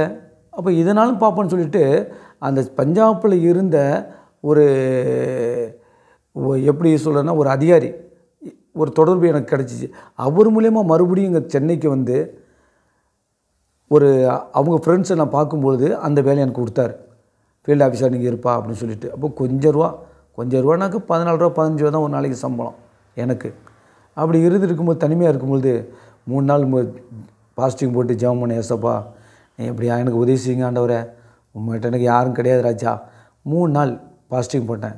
பாஸ்டிங் போடும்பொழுது ஒரு ஒத்தடி பாதைன்னு சொன்னாக்க இடுப்பளவு இருக்குங்க. அந்த ஒத்தடி பாதையில் தான் போகணும். அது வளைஞ்சிருக்கும். இங்கிட்டும் குழஞ்சி இங்கிட்டும் குழஞ்சி ஒரு அடி தான் பாதை மட்டும் தான் தெரியும். ஆனால் லைட்டு கிடையாது. பாம்பு வரும். அந்த செங்கல்பட்டுக்கு கீழே ஒரு பெரிய மலை ஒன்று இருக்குது. அந்த மலையை வேம்பாக்கம். அந்த வேம்பாக்கத்தில் வந்து நான் வேலை செஞ்சுக்கிட்டு இருந்தேன். அப்போ இருக்கும் பொழுது எனக்கு அந்த இடத்துல என்ன நடந்துச்சு ஏது நடந்துச்சுன்னு எனக்கு தெரியல. 3 நாள் பாஸ்டிங் மட்டும்தாங்கிறது வந்து நல்லது. எனக்கு அப்படியே மூளை குழம்பு போயிருந்துச்சு. பாஸ்டிங் 3 நாள் போட்டோன்னே எனக்கு என்ன செய்து எதுன்னு தெரியல. ஆனால் நல்லா பைபிள் படிப்பேன், ஜெபம் பண்ணுவேன். இதில் மட்டும் நல்லா உறுதியாக இருந்தேன். ஒரு சாயங்காலம் ஒரு 7 மணி போல் எல்லாம் கோழியை திருட விடுவாங்களாம் அங்கே. அப்போ அவர் சொன்னார், எப்பா கோழியெல்லாம் திருட வருவாங்க, கொஞ்சம் பார்த்து பத்திரமா இருந்துக்கப்பா அப்படின்னு சொல்லிட்டு அங்கே உள்ள ஒரு வயசானவர் சொல்லுவார். ஏன்னா நம்ம மட்டும் தானே இருக்கிறேன், இவ்வளோ கோழிகள் இருக்குது, எல்லாம் சாயங்காலம் போயிட்டாங்களா, நம்ம மட்டும் தானே இருக்கிறேன் அப்படின்னு சொல்லிட்டு என் உள்ளத்தில் ஒரு அச்சுறுத்தல்னு சொன்னாக்க நான் அடுப்பு எரிய வச்சு சோறாக்குறதுக்கு எல்லாம் செட் பண்ணிட்டு இருக்கும் பொழுது எனக்குள்ளே ஒரு திகில் வந்துச்சு. அப்போ சோறாக்கெல்லாம் எனக்கு தெரியாது, எப்படி பண்ணுறது ஏது பண்ணிட்டு ஏதோ கல்லை வச்சோமா, 4 கல்லை வச்சோமா, பிறக்க வச்சோமா, பற்ற வச்சோமா, அதுக்கு மேலே சட்டியை வச்சோமா, ஏதோ அரிசியை போட்டு வெந்துச்சா, அந்த கஞ்சி குடிச்சிட்டு அப்படி தான் என்னோடய காலங்கள் ஓடி இருந்துச்சியா. அப்படி இருக்கிற நேரத்தில் கரெக்டாக ஒரு 9 மணி இருக்கும், சரியான இருட்டு. யாரோ என்னை வந்து ஒரு 50 பேர் வந்து அடிக்க ஒரு மாதிரி ஒரு சூழ்நிலை. அந்த சூழ்நிலை அப்போ திகில் எனக்கு என்னை அடித்து போட்டு கோழியெல்லாம் அழுட்டு போடுறது மாதிரி. அப்போ தான் சொன்னார், ஆபத்து நாட்களில் என்னை நோக்கி கூப்பிடுங்கிற ஒரு வசனம் இருக்குங்க. அந்த வசனம் என் உள்ளத்தில் வரும்போது, நீ பயப்படாத உன்னோட இருக்கேன், நீ பயப்படாத உன்னோட இருக்கேன், நீ பயப்படாத உன்னோட இருக்குன்னு சொல்லி இப்போ சத்தம் மாத்திரம் என் உள்ளத்தில் கேட்டதை நான் உணர்ந்தேன். எனக்கு ஒரு 100 பேர் கொண்ட பலன் கிடச்சிச்சிங்க. நான் சின்ன பிள்ளை தான், ஒரு 100 பேர் கொண்ட பலன் கிடச்சிச்சு. அப்போ இயேசு உயிரோடு இருக்கிறப்பா, ஆபத்து நாட்களில் என்னை நோக்கி கூப்பிடுன்னு சொன்னாங்கள்ல, அந்த சொன்ன வார்த்தைக்கு பதில் வருது, நீ பயப்படாதே, நான் உன்னோட இருக்கேன், நீ பயப்படாதே, நான் உன்னோட இருக்கேன் அப்படின்னு சொல்லிட்டு எவ்வளோ சந்தோஷமாக தெரியுதுங்களா. எத்தனை பேர் இருந்தாலும் அடி சாத்தோம்டா அப்படிங்கிற ஒரு பயம், ஒரு துணிச்சல் வந்துச்சு. அப்போ மறுநாள் என்ன பண்ணுறேன், அது முதல் நாள் ஆண்டவர் என்கிட்ட பேசினாங்கிறது வந்து என் உள்ளத்தில் பட்டுச்சு. மறுநாள் அந்த ரோட்டுக்கு போகிறேன், 10 மணிக்கு, நைட்டு 10 மணிக்கு, கரெக்டாக 10 மணி தான் ஆகுதுங்க. ஒரு சின்ன பொண்ணு வந்து என் பக்கத்தில் வந்துச்சு, ஸ்கெட்ரு கட்டிக்கிட்டு என் இடத்துக்கு வந்து பிடிச்சிட்டு அண்ணே அந்த ஒத்தோட்டில் வந்து விட்டுட்டு வந்துண்ணே அப்படின்னுச்சு. அந்த ஒத்த விடுன்னா புனை எரிஞ்சிக்கிட்டு இருக்கு, அந்த இடத்துல வந்து விட்டுட்டு வருது. விட்டுட்டு வந்த பிறகு விட்டுட்டு வாங்கன்னு சொல்லுது. திரும்பி பார்த்தா புனை எரிஞ்சிக்கிட்டு இருக்கு, ஒத்த விடா. இப்படி திரும்பி பார்க்குறேன், ஆளையே காணும். அப்பையும் சொல்கிறாரு, நீ பயப்பட உன்னோட இருக்கேன், நீ பயப்பட உன்னோட இருக்கேன். அல்லேலூயா. இப்படியாப்பட்ட ஒரு தெய்வம் நான் எனக்குள்ளவே வாழ்ந்திருக்கிறார். ரொம்ப அதிசயங்கள். அல்லேலூயா. நான் என்ன சொல்லி பாடுவேன், எப்படி ஒரு புகழ்வேன், எப்படி போட்டுருவேன். நான் வேலையும் போயிடுச்சு, என்னை வளர்த்து ஆளாக்கி படிக்க வச்சு சர்டிஃபிகேட்டையும் காணடிச்சு விட்டார். நான் என்ன செய்கிறது வாழ்க்கையில்? தேவ பிள்ளைங்களும் யோசனை பண்ணி பாருங்கள். ஆனாலும் கர்த்தர் என்ன நினச்சிருக்காருன்னா, நீ நாட்டுக்கு பாதுகாக்க போனால், ஆனால் இந்த உலகத்தில் மக்களுக்கு பாதுகாப்பதற்கு நீ ஜெபம் பண்ணு. ஆத்மா என்னுடையதுன்னு வேதம் சொல்லுது. அந்த ஆத்மாவுக்காக நீ ஜெபம் பண்ணுப்பா. அப்போ தான் எனக்கு தெரியும் கர்த்தர் என்னது முன்கூட்டியே தெரிந்து கொண்டான்னு சொல்லிட்டு. தெரியுங்களா? எவ்வளோ பெரிய ஆச்சரியமாக இருந்துச்சு தெரியுங்களா எனக்கு. அப்பா அதை விட சந்தோஷம் இது வரைக்கும் நான் பார்த்ததே இல்லை. அதுலேருந்து நான் ஆண்டவர் என்ன பண்ணேன், இறுக்கா பிடிச்சிக்கிட்டேன். சரிங்களா? நான் இறுக்கா பிடிச்சிட்டேன் பாருங்க, இன்னை வரைக்கும் என்னை கைவிடவே இல்லை. சரிங்களா? அப்புறம் நான் இப்படி இருந்தேன். அப்படி இருக்கும்போது டீசிங் கிடைக்கல, ஒன்றும் கிடைக்கல. அங்கே இந்த மாதிரி பிரச்சனை, அங்கே சம்பளம் கொடுத்தது எனக்கு பத்தலை. மறுபடியும் என்ன பண்ணிட்டேன், வீட்டுக்கு வந்துட்டேன். அப்போ நம்ம இப்படி இருக்கும்போது காலகட்டங்களில் வீட்டில் நான் அப்பாட்ட சொன்னேன், பா அக்காவும் மாமாவும் பாம்பேயில் இருக்காங்க, அவங்கள்ட்ட நான் போகிறேன், ஏதாவது நான் வேலை நான் போய் தேடிக்கிறேன், ஏதாவது காசு கொடுத்தீங்கன்னா நான் போகிறதுக்கு டிக்கெட் இருந்து போகிறேன்னு சொல்லிவிட்டு 92 1500 பணத்தை கொடுத்தாரு. எப்படியா போய் சேர்ந்துருப்பா அப்படின்னு சொல்லிட்டு. அப்போ 190 ரூபா தான் வந்து மெட்ராஸுக்கும் பாம்பேக்கும் டிக்கெட். வந்துட்டேன், வெறுத்து வர்றேன், எல்லாமே போச்சு, பண்ண முடியல, ஒன்றும் பண்ண முடியல அப்படின்னு சொல்லிட்டு வெறுத்து வரேன். நேராக சென்னைக்கு வந்தேன், பாம்பேக்கு டிக்கெட் எடுத்தேன், நேராக கல்யாணில் போய் எத்தனை மணிக்கு இறங்குறேன், ஒரு நைட்டு ஒரு பகல் 24 மணி நேரம் போகும் ட்ரெயின், சென்னான்னு சொல்லிட்டு போய் கல்யாணில் இறங்குறேன். அங்கே போய் பார்த்தேன்னு சொன்னாக்க ஒரு 8-3 அட்ரஸ் எடுத்து வந்திருக்கேன். எனக்கே தெரியல. பாம்பேயில் ஒரு அட்ரஸ் கண்டுபிடிக்க பெரிய விஷயங்க, தெரியல, பார்த்துக்கங்க. அப்படி இருக்கிற நேரத்தில் கரெக்டாக 3 மணிக்கு பண்ணி இறக்கி விட்டாங்க. நான் எங்கே போகிறது எங்கே வர்றது? அப்போ கொஞ்சோண்டு இங்கிலீஷு தான் தெரியும். அப்போ +2 படிக்கக்கூடிய நேரத்தில் ஓரளவு இங்கிலீஷை வந்து ஒரு அண்டர்ஸ்டாண்ட் பண்ண தெரியும், கொஞ்சம் பேச தெரியும். 3 மணிக்கு இறங்கி நேராக போலீஸுன்னு போயிட்டேன். போய் அந்த போலீஸ்காரை கேட்டேன், இந்த அட்ரஸ் எங்கே இருக்குங்கய்யா, கொஞ்சம் சொல்லுங்கய்யா அப்படின்னு சொல்லும்போது நைன்னு தான் சொன்னார். என்னடா நைங்கிறாரு, ஒன்றும் புரியலையே அப்படின்னு சொல்லிவிட்டு பக்கத்தில் ஒரு ஹோட்டல் இருந்துச்சு. அந்த ஹோட்டலில் போய் டீ குடிச்சிட்டு எப்படா விடியும் உட்காந்துருந்தேன். அப்போ எனக்குள்ளே ஒரு மனசுல ஒரு சிந்தனை வந்துச்சு. ஆனால் பாம்பே பயங்கரமான மோசமான ஏரியான்னு சொல்லுவாங்களே, இந்த அட்ரஸ் வச்சு எப்படா நம்ம போகிறது அப்படின்னு சொல்லிட்டு அந்த அட்ரஸை எடுத்துகிட்டு போய் அப்படி பார்த்தேன். பார்த்த பிறகு எனக்கு சொந்திச்சு, இவ்வளோ இங்கிட்டு பார்த்தா குதிரை வண்டி, இங்கிட்டு பார்த்தா ஆட்டோ, இங்கிட்டு பார்த்தா இந்த வேறு மாதிரி ஒரு ஆட்டோ, ஒரு 3 கால் ஆட்டோன்னா அது ஒரு பெரிய சேராட்டோ போல், அந்த மாதிரி. இங்கிட்டு பார்த்தா டாக்ஸி. யாரை நம்ம கூப்பிட்றது, என்ன பண்ணுறது புரியல. என் சிந்தனை வந்துச்சு, நம்ம அடித்தா அவன் செத்து போயிடணும். சரிங்களா? நான் அடித்தா செத்து போயிடணும், அவன் அடித்து நம்ம சாகக்கூடாது. அந்த மாதிரி ஒரு பஞ்சான ஆள் யாரோ அந்த மாதிரி நம்மளை கூப்பிட்டு போவோம்னு சொல்லிட்டு போயிட்டே இருந்தான் லைனாக. எல்லாம் வா என்கிட்ட வான்னு கூப்பிட்றாங்க. எனக்கு ஒன்றுமே தெரியல. ஒரு சின்ன பையன் ஒரு ஆட்டோ ஓட்டிகிட்டு வந்தான்.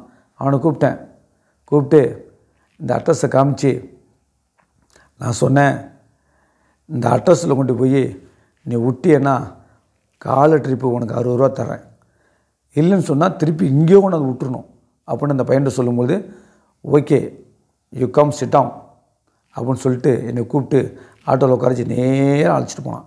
ஒரு ஆலமரத்துக்கு அடியில் போய் நிற்கும் பொழுது எனக்கு டவுட்டு வந்துச்சு, என்னடா இருட்டில் வந்து நிப்பாட்டானே சொல்லிவிட்டு இந்த நெகை இருக்கிற கத்தி இருந்துச்சு. அது ஆட்டோவில் ஒரு காலம் தரையில் ஒரு காலம் வச்சுருந்தேன் பிள்ளைங்களே. எப்படியாவது ஏதாவது செஞ்சால் நம்ம ஓடி போடுவோம் அப்படின்னு சொல்லிட்டு. ஆனாலும் நான் நம்புகிற தெய்வம் உண்மையுள்ள தெய்வம், அவர் தான் ஆண்டவராக இயேசு. அந்த பையன் என்ன பண்ணால், அதே எங்கள் அக்கா வீட்டில் வந்து பால் ஊற்றுற பையன், அந்த பால்காரர் அந்த அந்த அவரும் ஒரு கொஞ்சம் வயசு கொஞ்சம் சர்வீஸு பிள்ளை தான்.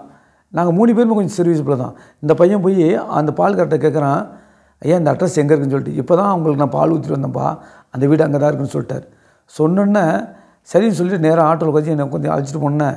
கரெக்டாக ஒரு 4-4:30 இருக்கும். எங்கள் அக்கா வீட்டுக்கு வந்து மூஞ்சி கழுவுனார். அந்த மூஞ்சி கழுவிட்டு முழிச்சோன்னே யாமத்தில் முழிச்சார்.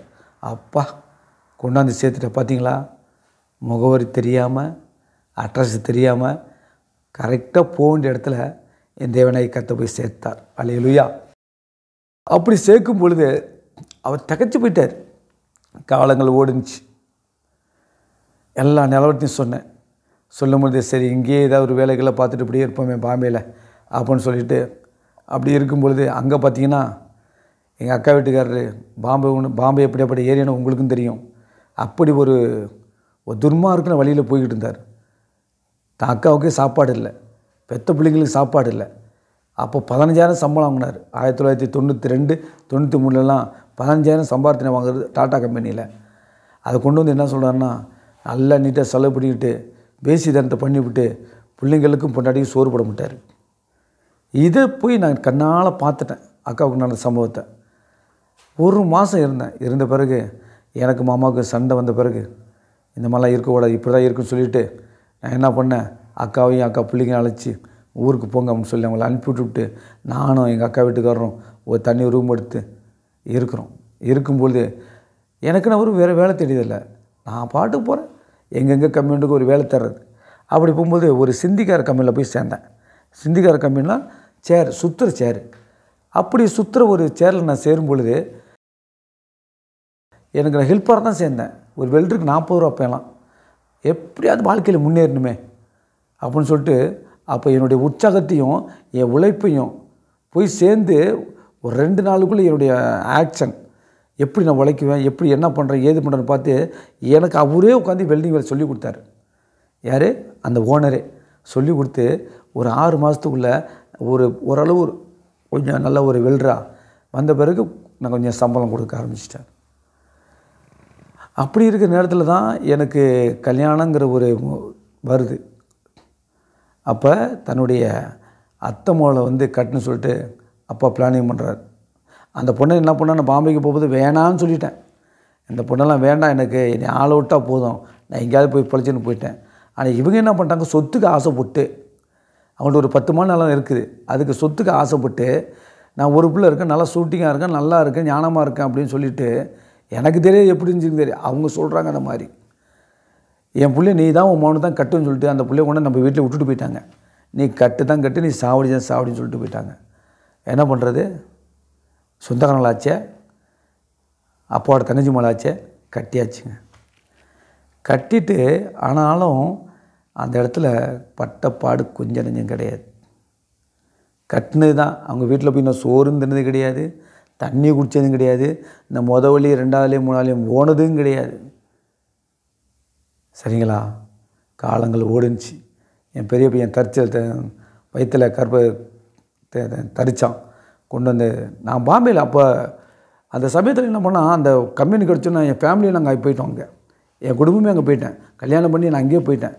அப்போ பிரச்சனைகள் மத்தியிலேருந்து என் மனைவியை கட்டினேன். அந்த கட்டுறது மித்தம் என்னன்னா பெரிய அடி எனக்கு தெரியாமல் கிடையாது. நான் முன்ன போய் நம்ம லவ் பண்ணி தான் நமக்கு தெரியும், அதுவும் கிடையாது. ஒரு கெட்ட நண்போடு சேர்ந்துருந்தால் ஒரு நாலு கெட்டதெல்லாம் படிச்சுக்கலாம், அதுவும் கிடையாது. ஆனால் நான் வளர்ந்து வந்த விதம் என் தேவனை கர்த்தர் என்னை வளைத்தார். அல்லேலூயா. ஆனாலும் தீமைக்கு தெய்வம் இல்லை, நன்மை செய்யறதுக்கு மாத்திரம் தாங்க தெய்வம். அவர் நன்மை செய்கிறாவே சுற்றி திரிந்தார். அப்போஸ்தலர் 10:30 சொல்லுது, நன்மை செய்கிறவராகவே சுற்றி திரிஞ்சாராம். அந்த வார்த்தை எனக்கு ரொம்ப பிடிக்குங்க. நன்மை செய்கிறது தான் எனக்கு ஆசையே. ஸ்கூலில் படிக்கும்போது கூட நான் என்ன பண்ணுவேன்னா, ஹாஸ்டலில் இந்த சின்ன சின்ன பிள்ளைங்களாம் அழைச்சிட்டு வந்து சனி ஞாயிறு முடி வெட்டி விடுவேன். பையன்களுக்கு அழகாக இருக்கணும், கிழிஞ்ச சட்டையெல்லாம் தச்சு அந்த பசங்களுக்கு போட்டு விடுவேன். அப்போ எனக்கு அயன் பாக்ஸ் எதுனா ஆற்று மணல் சுட சுட அழைச்சிட்டு வந்து அள்ளிக்கிட்டு வந்து தட்டில் கொட்டி அப்படியே சட்டையை விரித்து போட்டு அதை தேய்ச்சி அதை மடித்து பசங்களுக்கு கொடுப்பேன், போட்டுங்கப்பா அப்படின்னு சொல்லிட்டு. இப்படி தான் நான் எனக்கு சேவை செய்கிறதுல ரொம்ப ஆசை. மக்களுக்கு உதவி செய்கிறது ரொம்ப ஆசை. அந்த ஆசையிலேயே இன்னைய வரைக்கும் என் தேவனாய கர்த்தர் என்னை வளர்த்து கொண்டு வந்திருக்காருங்க. அதுவும் போச்சு, மிலிட்ரியும் போச்சு. பாம்பேயில் என்ன பண்ணிட்டேன், அங்கே சில காரணம் என்னன்னு சொன்னால், அக்கா வீட்டுக்கு அனுப்பிவிட்ட பிறகு நானும் எங்கள் மாமாவும் இருக்க வேண்டிய சூழ்நிலை. அப்போ நான் ஃபேமிலியாக தான் இருந்தேன். அப்போ என் மனைவி மகன் வயிற்றில் இருந்து ஒரு 7-8 மாதம் ஆன பிறகு என் மனைவி உன்னை வீட்டில் விட்டுவிட்டு நானும் எங்கள் மாமா அங்கே தங்கியிருந்தோம். ரூமில் தங்கி இருந்துட்டு அவர் வெளிநாட்டுக்கு போகணுன்னு சொல்லிட்டு ஆசைப்பட்டார். அப்போ நான் ஒரு ப்ரைவேட் கம்பெனியில் வேலை செஞ்சேன். அப்படியே வேலை செஞ்சுட்டு இருக்கும் பொழுது கர்த்தனில் அவர் என்ன பண்ணிட்டார், நான் அந்த 3 பிள்ளைகளை வச்சு அப்படி இப்போ காப்பாற்றுவேன், டாட்டா கம்பெனி போய் கம்பெனி உள்ள வேலையும் போச்சு, நான் என்ன செய்வேன்னு சொல்லிட்டு புலம்ப ஆரம்பிச்சிட்டார். சரி மாமா அப்படின்னு சொல்லிவிட்டு அவருக்கும் ஒரு வேலையை பக்கத்தில் வாங்கி கொடுத்தேன். அதுவும் செட் ஆகலை. அப்போ எங்கெங்கே வாண்டடு கிடைக்கிறாங்களோ அங்கெல்லாம் ஒரு அழைச்சிட்டு போவோம். பாம்பேக்கு அழைச்சிட்டு போய் இன்டர்வியூ அட்டன் பண்ணுறது. ஆனால் சரியாக ஒரு ரிசல்ட்டு வராது, பாஸ் பண்ண மாட்டார், வந்துடுறது, மறுபடியும் அழைச்சிட்டு போகிறது. அந்த மாதிரி சில காரியங்கள் நடந்துச்சு. அப்போ ஆண்டவர்கிட்ட நான் சொன்னேன், ஆண்டவரே என்ன செய்யணும் ஆண்டவர்னு சொல்லிவிட்டு 3 நாள் பாஸ்டிங் போட்டு அவருக்காக ஒப்பு கொடுத்து நான் ஜெபம் பண்ணும் பொழுது ஒரு இடம் கர்த்தர் அது கொண்டு வந்திருக்கு. அவருடைய நல்ல ஒரு இன்டர்வியூ அட்டன் பண்ணுறது கர்த்தர் கிரியை செய்தார். எப்படின்னா டைம் ஆஃப் இந்தியாவுன்னு ஒரு பேப்பர் வரும். அந்த பேப்பரில் பார்க்கும்பொழுது எங்கெல்லாம் வாண்டட் போட்டிருக்கோ அதெல்லாம் படித்து அவர்கிட்ட சொல்லுவேன். அப்போ முதல் நாள் சொல்லுவேன், மறுநாள் நாங்கள் அழைச்சிட்டு ஓடிடுவோம். பாம்பேக்கு அழைச்சிட்டு போய் அட்டன் பண்ணி வச்சு அவரும் வெல்ட்ரு தான் டெஸ்ட் அடிக்க வச்சு அந்த மாதிரிலாம் பண்ணுவேன். அப்போ அந்த நல்ல ஒரு இந்த ஜெபம் உபவாசம் போட்டு 3 நாள் முடியறதுக்குள்ளே நல்ல ஒரு இன்டர்வியூ கர்த்தர் அட்டன் பண்ணுறதுக்கு உதவி செஞ்சார். அந்த இன்டர்வியூவில் தான் அவர் என்ன பண்ணார், டெஸ்ட்டு பாஸ் பண்ணார். வெளிநாடு போகிறதுக்கு கர்த்தர் திறந்த வாசல் கொடுத்தாரு. ஃப்ரீ டிக்கெட்டு, ரூமு ஃப்ரீ, சாப்பாடு ஃப்ரீ, வேலை செய்கிற சம்பளம் கைக்கு வரும். அந்த மாதிரி ஒரு நல்ல ஒரு கம்பெனி கிடச்சிச்சு. செலக்ட் ஆகிட்டார். செலக்ட் ஆன பிறகு அந்த பாஸ்போர்ட் எல்லாம் அந்த ட்ராவல்ஸ் கொடுத்துட்டு வந்துட்டோம். வந்த பிறகு 3-4 மாதம் விசாவே வரலங்கய்யா, வரவே இல்லை. அப்போ நானும் சாப்பிட்ணும், அவரும் சாப்பிட்ணும். இந்த வருது, இன்றைக்கி வருது, நாளைக்கு வருது, இன்றைக்கி நாளே காலங்கள் கடந்து போச்சு. கடந்து போன பிறகு அவர் சொன்னார், நான் இனிமேலாம் வெளிநாட்டுக்கு போக மாட்டேன்ப்பா, நான் போய் ரிட்டர்ன் வாங்கிட்டு வந்துடுறேன், ஏதாவது நான் வேலை செய்கிறேன் அப்படின்னு சொல்லிட்டார். கொஞ்சம் பொறுமையாக இருங்க மாமான்னு சொல்லிவிட்டு மறுபடியும் ஆண்டவருடைய தேவ சமூகத்தில் உட்காந்து கேட்கும் பொழுது அது ஒரு 3 நாள் கர்த்தர் வாய்க்க உதவி செய்தார். அல்லேலூயா. மறுபடியும் அவரை டிக்கெட்டு, விசா எல்லாமே கொடுத்து அவர் வெளிநாட்டு போகிறதுக்கு கர்த்தர் கிரியை செய்தார். அவரை அனுப்பி விட்டு நான் மறுபடியும் அங்கே பாம்பேயில் இல்லை, மறுபடியும் வீட்டுக்கு வந்துட்டேன். வீட்டுக்கு வந்து நம்ம வெளிநாடு போகணுமே, என்ன பண்ணுறது அப்படின்னு சொல்லிட்டு பாம்பேயில் எல்லாம் க்ளோஸ் பண்ணிட்டு வந்துட்டேன். ரூமு, போக்குவரத்து வைக்க பண்ணி வந்தாச்சு, நம்ம தமிழ்நாட்டுக்கு வந்தாச்சு. வந்து இங்கே நம்ம ஏதாவது வேலை செஞ்சு சொல்லிட்டு நம்ம துவாக்குடியில் கம்பெனி ஒரு நிறைய கம்பெனி இருக்குது, ப்ரைவேட் கம்பெனி. அங்கே போய் வேலை செய்வேன், வருவேன். அப்படியெல்லாம் போய் இருந்த காலகட்டத்தில் குடும்பத்தில் மைண்டட் பண்ண முடியலை. என்ன பண்ணுறேன், மறுபடியும் நம்ம வெளிநாட்டுக்கு போகணும்னு சொல்லிட்டு பண்ணுறேன். அப்போ தான் போகும்பொழுது 2001 மாலத்தீவுக்கு போனேன். மாலத்தீவுக்கு போய் 2001, 2, 3 ஒரு 2 வருஷம் கழித்து வீட்டுக்கு வந்துட்டு நான் மறுபடியும் போகுது 2004 அந்த சுனாமி வந்துச்சு பார்த்தீங்களா. அப்போ நான் எங்கே விளைஞ்சேன்னா கப்பலை விளைஞ்சிருந்தேன். தேவ பிள்ளைங்களை, கப்பலை விளைஞ்சிக்கிட்டு இருந்தேன். நான் எதிர்பார்க்காத வேலை எனக்கு கிடச்சிச்சு.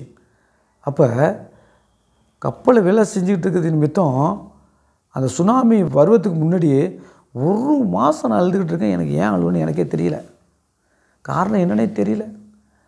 ஆனால் ஏசப்பா சொன்னார்ல, நீ பயப்படாத, உன் கூடவே இருக்குன்னு வாக்குத்தத்தம் கொடுத்தார்ல, இதுக்காக தான் ஆண்டவர் கொடுத்துருக்கேன்னு நின்னேன். அழுவுறேன், எனக்கு தெரியல. ஒரு நாள் இது கப்பலுக்கு போகணுன்னு சொல்லிட்டு பக்கத்தில் உட்காந்துருந்தேன். அந்த கடல் கரைக்கு பக்கத்தில் நானும் ஒரு இலங்கைக்காரன் பையனும் உட்காந்துருந்தோம். அந்த பையன் சொன்னான், மச்சான் இந்த பேக்கை பிடிச்சிங்க மச்சான், நான் போய் சாப்பிட்டு வந்துடுறேன் மச்சான் அப்படின்னு சொல்லிட்டு கொடுத்துட்டு போனான். கொடுக்கணும் ஓட்டியாந்தான். ஏன்னா மச்சான் அப்படி அங்கே வர்றான்னு சொன்னோன்னே வானத்துக்கு பூமிக்கு சுனாமி வருதுங்க. பேக்கை எடுத்துகிட்டு ஓடி போய் என்ன பண்ணோம், ஒரு கட்டடத்துக்கு இடுக்கில் போய் பூந்துட்டோம். ஒரு 7 மாடி கட்டடத்துக்கு இடுக்கில் போய் பூந்தோன்னே அது அந்த 7 மாடி கட்டடத்தை அடித்த தண்ணி இடுப்பில் தண்ணி வந்துருச்சு. என்னோட பக்கத்தில் உள்ளவங்கெல்லாம் எங்கே போனாங்கன்னு தெரியாது. ஆனால் அந்த உணர்வு எனக்கு கொடுத்ததுனால அந்த உணர்வு தாங்க ஆண்டவராகிய இயேசு கிறிஸ்து. அந்த உணர்வு தான் ஆண்டவராகிய இயேசு கிறிஸ்து. உணர்வில்லையே. ஏசாயாவில் சொல்லப்படுகிறது, மாடு என்ன பண்ணுமா, தன் எஜமானை அறியுமா. ஆமாம், அப்படி இருக்கிற ஒரு காலகட்டங்களில் நம்ம யார் அறிவோம்? அதுதாங்க அந்த ஆண்டவராகிய இயேசு கிறிஸ்து. அந்த உணர்வு, அந்த உணர்வின் கொடுத்த நிமித்தம் தான் அந்த ஆபத்துலேருந்து ஆண்டவர் என்னை ஓட வச்சார். ஓடின பிறகு அந்த கட்டடத்து மாடி எடுக்கில் பூந்தோடனே அந்த அடிப்பட்ட தண்ணி, செதறின தண்ணி எடுப்பில் வந்துருச்சு. செகண்ட் நேரம் தான் ஏறி இறங்குனுச்சு, முடிஞ்சிச்சு. தரையில் உள்ளவங்களாம் செத்து போயிட்டாங்க, தண்ணியில் உள்ளவங்களாம் வாழ்ந்துக்கிட்டு இருக்காங்க. அதில் காப்பாற்றப்பட்டு தான் நான் ஒரு ஆள். அல்லேலூயா. அப்போ பார்த்தீங்கன்னா என்னுடைய வாழ்க்கையை நான் திரும்பி பார்க்கும்பொழுது ஒவ்வொரு பிரச்சனைகளுக்கும் என் தேவனை கர்த்தர் அவர் கொடுத்த வாக்கு தத்தத்தை நிறைவேற்றி வந்துக்கிட்டு இருந்தார் என் வாழ்க்கையில். எவ்வளோ பெரிய ஆபத்து தெரியுங்களா? சுனாமியில் எத்தனை பேர் இறந்தாங்க தெரியுங்களா? கடல்களில் பார்த்திங்கன்னா எல்லாம் ஆம்புலன்ஸு தான். பாதி இலங்கைக்கு போகுது, பாதி திருவனந்தபுரத்துக்கு வருது. அங்கே பிஸ்கட் தான். இப்போ அந்த டைமில் 2004 பிஸ்கட்டு தான், பன்னு தான், சாப்பாடு இல்லை. ஒரு வாரம் எல்லாம் தண்ணி, மாலத்தீவு ஃபுல்லாக ஒன்றுமே பண்ண முடியல. அப்படி என்ன பண்ணேன்னா ஒரு 6 மாதம் இருந்துட்டு வீட்டுக்கு வந்துட்டேன். வீட்டுக்கு வந்த பிறகு ஒரு 6-7 மாதம் துவாக்குடியில் விளைஞ்சேன். துவாக்குடியில் விளைஞ்ச பிறகு சம்பளம் பத்தலை. மறுபடியும் வெளிநாடு போகணுன்னு சொல்லி ட்ரை பண்ணுறேன். போனோன்னே மலேசியாவுக்கு போகிறேன். அங்கே போய் இருந்தேனாக்கா அங்கேயும் வேலை இல்லை, ஒன்றும் இல்லை. இப்போ நான் ஆண்டவர்கிட்ட கேட்டேன், ஆண்டவரே அங்கே வேலைன்னு சொல்லிட்டு இங்கே வந்தேன் ஆண்டவரே, இங்கேயும் ஒரு வேலையில் சாப்பாட்டுக்கும் வழி இல்லை, நான் என்ன செய்தானு கேட்கும்போது, உன்னை யாருங்க வர சொன்ன என்னை கேட்டார். உன்னை நான் இருக்கிற இடத்துல ஆஸ்வதிக்க மாட்டானா? ஒரே வார்த்தை தான். 2.5 வருஷம் இருந்துட்டு இந்த பச்சை ஒரு மஞ்சள் பையில் ஊருக்கு போனது மாதிரி இந்த ஒரு ஆப்பிள் ஒரு ஆஞ்சி வாங்கிட்டு வர மாதிரி வரும்ல, கடைக்கு போய்ட்டு வரும் எப்படி வரும், அதே மாதிரி 2 வருஷம் கழித்து சின்ன ஒரு பையை எடுத்துக்கிட்டு ஒரு ஆப்பிள் ஒரு ஆஞ்சி ஏதோ ஒரு பழத்தை போட்டுட்டு ஒன்றுமே வாங்கலை, அப்படியே வீட்டுக்கு வந்தேன். எப்படி இருக்கும்? 2.5 வருஷம் வெளிநாட்டுக்கு போயிட்டு திரும்பி வரேன்னா எப்படி என்னை எதிர்பார்த்துருப்பாங்க, நான் எப்படி வந்திருப்பேன்? ஆனாலும் என் தேவன் சொன்ன வார்த்தை, உன்னை நான் இருக்கிற இடத்துல நான் ஆஸ்வதிப்பான்னு சொன்னார். பிரச்சனை குடும்பத்தில், காசு இல்லை, ஒன்றும் இல்லை, திரும்பி வந்துட்டேன். 2.5 வருஷம் கழிச்சு ஒன்றுமே இல்லாமல் வந்துட்டேன். சரியான பிரச்சனை, சண்டைன்னா சண்டை, உங்கள்கிட்டையும் கூட சண்டை கிடையாது. எனக்கு அப்பா அம்மாவுக்கு சண்டை, எனக்கு அம்மாவுக்கு சண்டை, எனக்கு மனைவிக்கு சண்டை, கேவலமான பேச்சு ஊரில். இதில் என்ன பண்ணாக்கா 2 வருஷம் குமார் செத்தே போயிட்டான்னு ஒரு செய்தி, நான் உயிரோடு என்ன ஆண்டவர் கொண்டு வந்துட்டார். பல குழப்பங்கள், ஒன்றும் செய்ய முடியல. அப்படி இருக்கிற காலகட்டங்களில் என் பையன், சின்ன பையனுங்க, 2 பையன், பெரிய பையன் சின்ன பையன். நான் என்ன பண்ண முடியும் சொல்லுங்கள் பார்ப்போம்? அந்த 2 பையன் இருந்து 3ஆவது பையன் தரித்தான். தரித்து அவன் பிறக்கிற வரைக்கும் இங்கே தான் இருந்தேன், ஊரோடு தான் செட்டில் ஆனேன். ஆனால் ஒரு மூளை வளர்ச்சி இல்லாத பிள்ளைய பிறந்தான். என் பிள்ளை 1.5 வயசு முடிய இருந்து என்ன பண்ணிட்டாரு, இறந்துட்டார். என் 2ஆவது பையன், அவனுக்கும் இப்படி தாங்க நிலமை, கை கால் சூப்பி. பையன் மட்டும்தான் நல்லா இருக்கான். 2ஆவது பையனும் அந்த ஊனமுட்டுற மாதிரி, ஊனமுட்டுற பையன் மாதிரி ஒரு வயசில். ஆனாலும் காது கேட்கும், பேச மாட்டார். ஆனால் நல்லா புரியும் சொல்கிறதெல்லாம். சின்ன வயசில் பார்த்தீங்கன்னா குழந்தையா இருக்கும் பார்த்தீங்கன்னா கால் ஆடும். ஆனால் என் மனைவி என்ன பண்ணுவா, அம்மா பேச்சை கேட்டுக்கிட்டு இந்த பிள்ளை வந்து உதவாத பிள்ளை, நல்ல பிள்ளை வேணும்னு சொல்லிவிட்டு அந்த பிள்ளை பார்க்குறதே கிடையாது. அப்படி ஒரு சூழ்நிலை. ஆனால் அந்த குழந்தைய என் மார்போடு போட்டு வளர்த்து இன்றைக்கி ஆளாக்கி, நான் இல்லைன்னா அவன் இல்லை, அவன் இல்லைன்னா நான் இல்லை. அதுக்காக வேண்டி தான் என் தேவனாகிய கர்த்தர் இவ்வளோ சூழ்நிலை மத்தியிலும், அந்த சுனாமி மத்தியிலும் அவனுக்காக வேண்டியே என்னை உயிரோடு வச்சுருக்கான்னு சொல்லிட்டு நான் உணர்ந்தேன். இன்னும் சொல்ல போனாக்க ஒரு 6 வயசு இருக்கும், ஆசிரமம் தோண்டி விட்டு விட்டாங்க 2 பேருமே, தாயும் மகளும். இந்த பிள்ளை வேணான்னு சொல்லிட்டு என்கிட்ட சண்டை. இந்த பிள்ளை வேணான்னு சொல்லிட்டு என் பையனை, சின்ன குழந்தைய, அடாடாடாடா அவனை பார்த்த பார்வை இருக்குது பார்த்தீங்களா. அந்த ஆசிரமத்தை விட்டு வரும்போது உள்ளமெல்லாம் உருகுதையா உந்தன் அன்பு நினைக்கையிலே, தன்னாலே கண்ணு கலங்குது, கர்த்தாவே உம்மை நினைக்குது, இந்த தெல்லு பூச்சிக்கு நல்ல வாழ்க்கை தந்தீரே, என்னை நல்லவனாக்கி அல்லையில் வைத்து கொண்டீரே, இந்த தெல்லு பூச்சிக்கு நல்ல வாழ்க்கை தந்தீரே, என்னை நல்லவனாக்கி அல்லையில் வைத்து கொண்டீரே, தேற்றிட யாருமில்லை, ஆற்றிட ஒருவரில்லை, தூற்றிட பலருன்று, சேற்றை வீசும் மனிதருன்று, தேற்றிடும் என் விளக்கை தேற்றும் எந்த தெய்வமே, சற்புரனே பொற்புரனே உம்மை நான் என்னும் துதிப்பேன், இந்த தெல்லு பூச்சிக்கு நல்ல வாழ்க்கை தந்தீரே, என்னை நல்லவனாக்கி அல்லையில் வைத்து கொண்டீரே. அல்லேலூயா. ரொம்ப பாசம், சின்ன பையன் மேலே ரொம்ப பாசம். என் மனைவியோட பேர் வந்து குழந்தை தரசு, சரிங்களா, சொந்த அத்தை மக. ஆனால் அந்த பிள்ளைய வந்து வேணான்னு சொல்லிட்டாளுங்க 2 பேருமே. ஆயும் வேணாம் அப்படி தான் சொல்ல முடியும், எனக்கு வழியே தெரியல.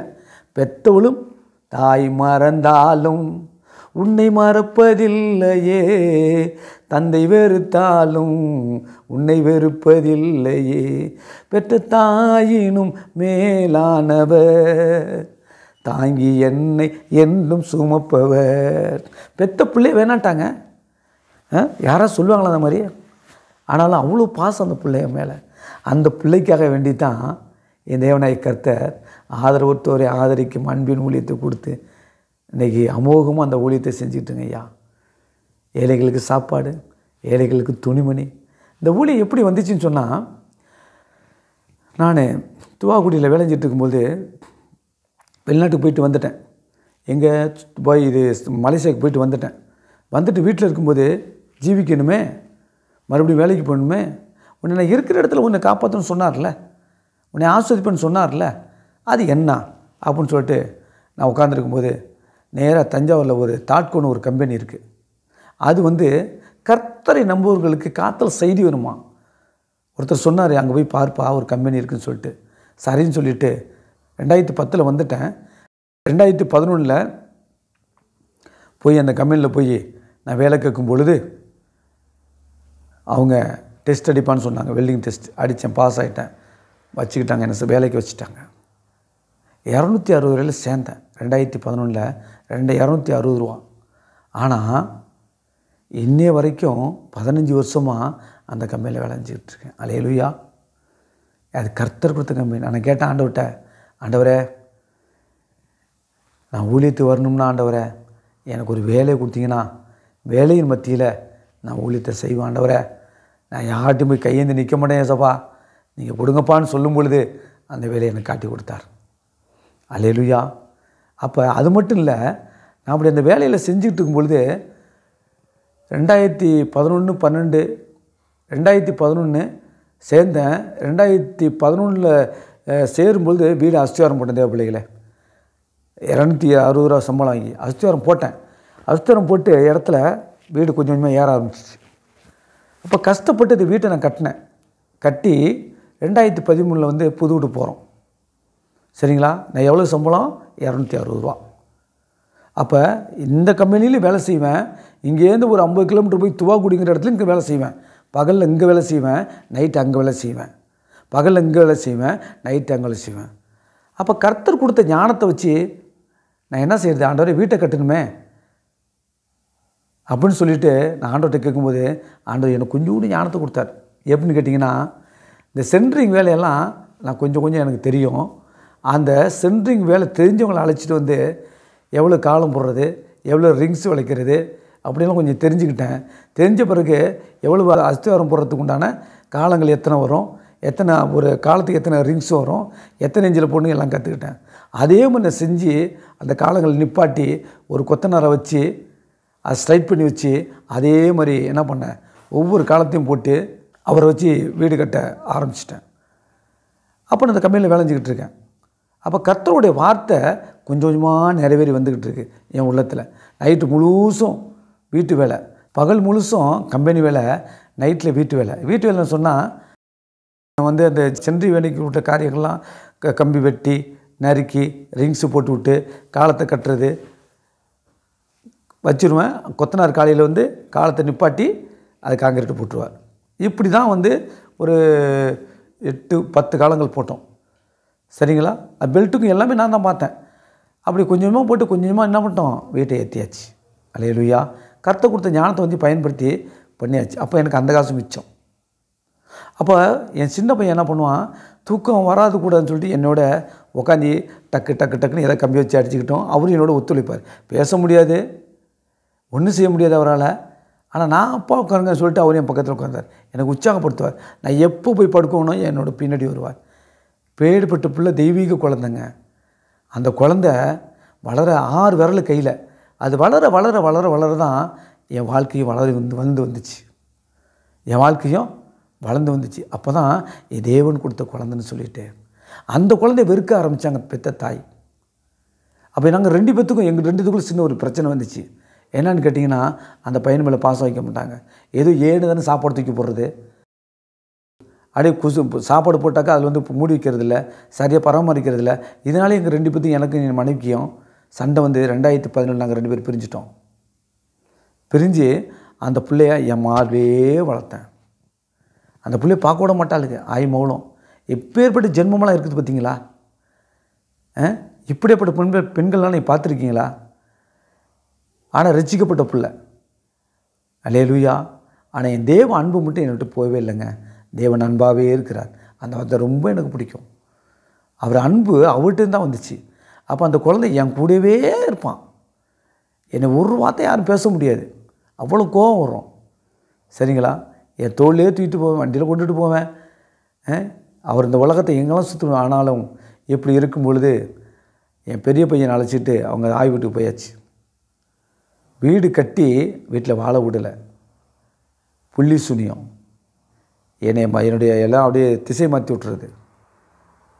எப்படின்னு கேட்டிங்கன்னா எனக்கே தெரியாது. ஏன்னா அப்போ ஜெப குறைவு, எனக்கு வேத வாசிப்பு குறைவு. அவ்வளோ ஒரு நெருக்கம் ஆண்டவருக்கும் எனக்கும் கிடையாது. அப்போ நான், எங்கள் அம்மா, என் பையன் 3 பேர் தான் இருந்தோம். பையன் இருக்குன்னு சொன்னாக்க எங்கள் அப்பா அம்மா வந்து 3 மாதம் நான் என் பையன் தான் இருப்போம். அப்போ 3 மாதம் இருக்குன்னு எப்படின்னு சொன்னால், வேலைக்கு வரணும், என் பையனை பார்த்துக்கணும், அவ்வளோ பெரிய வீட்டில் வந்து யாரும் கிடையாது. அப்போ காலையில் என்ன பண்ணுவேன், 3 மணிக்கு ஏந்திரிச்சு இட்லி தோசை அவருக்கு எல்லாம் செஞ்சுட்டு அவர் பக்கத்தில் வச்சுட்டு 4:30 மணிக்கு பஸ்ஸை பிடிச்சி கம்பெனிக்கு வந்து சேர்ந்துட்டு நான் போகிற வரைக்கும் நான் எப்படி வச்சனோ பிள்ளை அப்படியே தான் படுத்து கிடப்பார். பெற்ற தாய் அது வந்து பார்க்குறதே கிடையாது. உள்ளூர் தாங்க, 10 வீடு தள்ளி தான். ஆனால் வந்து பார்க்குறதே இல்லை. ஆனால் அந்த குழந்தை எவ்வளோ தவிர்த்துச்சு தெரியுங்களா? என் தேவன் நல்லவர். அதுக்கு ஆண்டவரை இயேசு கிறிஸ்து என்னென்னா அந்த பிள்ளையின் மூலியமாக தான் எனக்கு ஆதரவற்றோரை ஆதரிக்க அன்பையும் கொடுத்துருக்கிறார். எப்படி கொடுத்தா தெரியுங்களா? அது பிறந்ததுக்கு ஒரு காரணம் உண்டு. என் கம்பெனியில் நான் பைப்பாங்க சப்போர்ட்டில் வேலை செஞ்சுக்கிட்டு இருக்கேன். மனைவியை என்னை விட்டுட்டு போயாச்சு. நானும் என் குழந்தையும் தான், முடியாத குழந்தையும் தான். அப்போ மத்தியானம் 12 மணிக்கு நான் ஆண்டவர் கேட்கும்போது, ஆண்டவரே நான் என்ன செய்யணும் ஆண்டவரே அப்படின்னு கேட்கும் பொழுது ஆண்டவர் பேசினார். ஆசை அழிந்து அன்பு வளர்ந்தால் அனைத்தையும் வாழலாம், நீனு வாழ்வாய் பிறரை வாழ வைப்பாய், உன்னை வாழ்வதற்கு வளர்த்து விடாங்கன்னு சொல்லிட்டு அந்த வார்த்தை 3 முறை என்னை உள்ளத்தில் வந்து டச் பண்ணிச்சுங்க. டக்குன்னு ஓடி போய் அந்த வார்த்தையை எழுதிக்கிட்டேன். அப்போ நான் கேட்டேன் ஆண்டவர்கிட்ட, ஆண்டவரே நான் என்ன செய்யணும் ஆண்டவரே, நீ செய்கிறத செய்ப்பான்னு சொன்னார். நீ செய்கிறத செய்ப்பா. எனக்கு தெரியலையே, நான் செய்கிறது என்னன்னு எனக்கு தெரியலையே. அப்போ சொல்லும்போது ஆதரவற்றோரை ஆதரிக்கும் அன்பின் ஊழியம் செய்யே, அதையும் எழுதிக்கிட்டேன். அன்னைக்கு நான் தொடங்கினேங்க. ஆதரவற்றோரை ஆதரிக்கும் அன்பின் ஊழியம் கருத்து எனக்கு தெரியாது. முதல்ல நான் என்ன பண்ணேன், வீட்டில் இருக்கும்போது ஆண்டவர் சொன்னார், மெடிக்கலுக்கு போப்பா அப்படின்னு சொன்னாங்க. அவருடைய வார்த்தை 1992 கேட்ட அந்த வார்த்தை அன்றைக்கி என்ன கேட்டது ரொம்ப சந்தோஷமாக இருந்துச்சு. அந்த குழந்தைய எங்கள் அம்மாட்ட கொடுத்துட்டு நேராக நான் மெடிக்கலுக்கு வந்தேன். மெடிக்கலில் என்ன கர்த்தர் சொன்னார், நீ மெடிக்கலுக்கு போன்னு சொன்னார். அப்போ போகும்போது நேராக மெடிக்கல் ஒரு ரவுண்டாக இருக்குது, அந்த இடத்துல நின்றுக்கிட்டேன். ஆண்டவரே நீங்கள் வர சொன்னீங்களே, எதுக்கு வர சொன்னீங்க? எல்லாம் வியாதிக்காரங்களை தானே இருக்குது ஆண்டவரே, நான் யார்கிட்ட போய் ஜெபம் பண்ணி எனக்கு தெரியாது, பைபிள் மட்டும் கையில் இருக்குது, அவ்வளோதான். நீங்கள் படியில் ஏற்பாடினார், ஏறினேன். அங்கே போய் பார்த்தா யூரினில் கல் அடைச்சி யூரின் வராதபடிக்கு என்ன பண்ணுறாங்க, நெஞ்சில் ஏறி போச்சு யூரின். அவர் செத்து போயிட்டான்னு சொல்லிவிட்டார் டாக்டர். அந்த மனைவியும் அவரோட மனைவியும் மாமியாரும் அழுகுறாங்க, கோன்னு அழுகுறாங்க. அப்போ டாக்டர் அந்த அவருடைய பிரபு ஒரு பேர், பிரபுவோடைய மனைவிட்ட கையில் வாங்கிட்டு போயிட்டார். ஆம்புலன்ஸை கொண்டு நிப்பாட்டுமா, முடிஞ்சு போச்சுமா கதைன்ட்டு. அப்போ நான் ஏறினேன் பாருங்கள், ஏறினோன்னே என்னை கட்டி பிடிச்சி அழுகுறாங்க. யாருன்னு எனக்கு தெரியாது, அவங்க யாருன்னு எனக்கு தெரியாது. அப்போ நானும் அவர் அவங்க அழுதத்தின் மித்தம் என்ன பண்ணுறேன், எனக்கும் அவ்வளோ அழுவை. அப்போ ஆண்டவர்கிட்ட கேட்டேன், ஆண்டவரே என்ன செய்ய போகிறீங்க ஆண்டவரே? அவங்கள்ட்ட விசாரித்தேன், ஏம்மா என்னம்மா நடக்குது அப்படின்னு சொல்லிட்டு சொன்னாங்க. இந்த மாதிரின்னு சொல்லிட்டு, ஐயா என் புருஷனுக்கு யூரினில் அந்த யூரின் போகிற இடத்துல கல் அடைச்சிச்சான் ஐயா, அது டாக்டர் ஒன்றும் செய்ய முடியாது சொல்லிட்டாங்க, யூரின் நெஞ்சில் ஏறிச்சு, என்ன பண்ண தெரியல ஐயா, அப்போ ஐயா முடிய போகிறாங்க அப்படிங்கிற ஒரு காலகட்டங்களில் ஆபத்து நாட்களில் என்னை நோக்கி கூப்பிட்டுன்னு சொல்லியிருக்கீங்கல்ல, இப்போ கூப்பிட்றான் ஆண்டவரை, எப்படியா அந்த மகனுக்கு சுகத்தை கொடுக்குன்னு ஜெபம் பண்ணும் பொழுது அப்படி ஏந்திரிச்சு விட்டான். அப்படி பீச்சுக்கிட்டு அடிச்சு அந்த யூரின் கல்லெல்லாம் வெளியில் வந்துருச்சு, ஏஞ்சி நின்ட்டார். அதான் அற்புதம். நான் ஊழியத்துக்கு வர்றதுக்கு காரணம் அற்புதம் அதுதான். சரிங்களா தேவ பிள்ளைங்களே, கர்த்தர் சொல்லாகும், அவர் கட்டளையிட்ட நிற்கும். என் தேவனாய் கர்த்தர் நல்லவர். அல்லேலூயா. அவர் நேற்று மீண்டும் என்று மாறாதவர். அவரை நம்பினவர்கள் வெட்கப்பட்டு போனதே இல்லைன்னு சொல்லி வேதம் சொல்லுகிறது. மனிதனை நண்பதை பார்க்கலும் கர்த்தரை பற்றி கொண்டிருப்பதே நலம் என்று வேதம் சொல்லப்படுகிறது. அவர் வார்த்தைக்கும் அவர் கற்பனைகளுக்கும் அவர் கட்டளைகளுக்கும் கை கொண்டா இந்த உலகத்தில் எல்லா இடங்களிலும் போகிற இடங்களாம் ஆஸ்வதிப்பாரான், வர்ற இடங்களாம் ஆஸ்வதிப்பாரான், இருக்கிற இடத்துல ஆஸ்வதிப்பாரான். எவ்வளோ பெரிய வார்த்தை பார்த்தீங்களா, இது யாரும் சொல்ல முடியும்? ஆனால் மனிதனுடைய உடம்புல எல்லாம் இருக்கிறதெல்லாம் அசுத்தம் தான். ஆனால் வாயில் சொல்கிற ஒரே ஒரு வார்த்தை மட்டும்தான் சுத்தம், அதுவும் சுத்தம் கிடையாது. ஆனால் மக்கள் விரும்புகிறது ஆசீர்வாதத்தை தாங்க. அந்த ஆசீர்வாதம் எங்கே இருக்குன்னா, பிள்ளைகளே கர்த்தருடைய அவருடைய வார்த்தை, அதாங்க ஆசீர்வாதம். அப்போ ஆண்டவர் சொன்னார் பார்த்தீங்களா, நீ பயப்படாதே, அவங்க கூட இருக்குன்னு சொன்னார்ல, அது எந்த இடத்துல இருக்குன்னு எனக்கு தெரியாது, அது ஏசையாவில் இருக்குது. அப்போ தான் எனக்கு தெரியும், அதை நான் படித்ததே இல்லை, அவர் சொன்ன பிறகு தான் நான் படித்தேன், கர்த்தர் நம்ம கூடவே இருக்கிறான்னு சொல்லிட்டு. அல்லேலூயா. அப்படி இருக்கிற காலகட்டங்களில் தொடர்ந்து நான் என்ன பண்ணேன், மனைவி விட்டுட்டு போயாச்சு, என் பிள்ளைய பார்த்துக்கணும், வேலைக்கு வரணும் 4 மணிக்கு, ஒன்றும் பண்ண முடியலை. இந்த சூழ்நிலையில் தான் ஒரு அவமானங்கிற ஒரு பேரில் அப்போ என்ன இருந்தீங்கன்னாக்கா, இந்த கொரோனா வந்துருச்சு 2020. அந்த 20 எனக்கு என்னால் ஒன்றும் பண்ண முடியலை.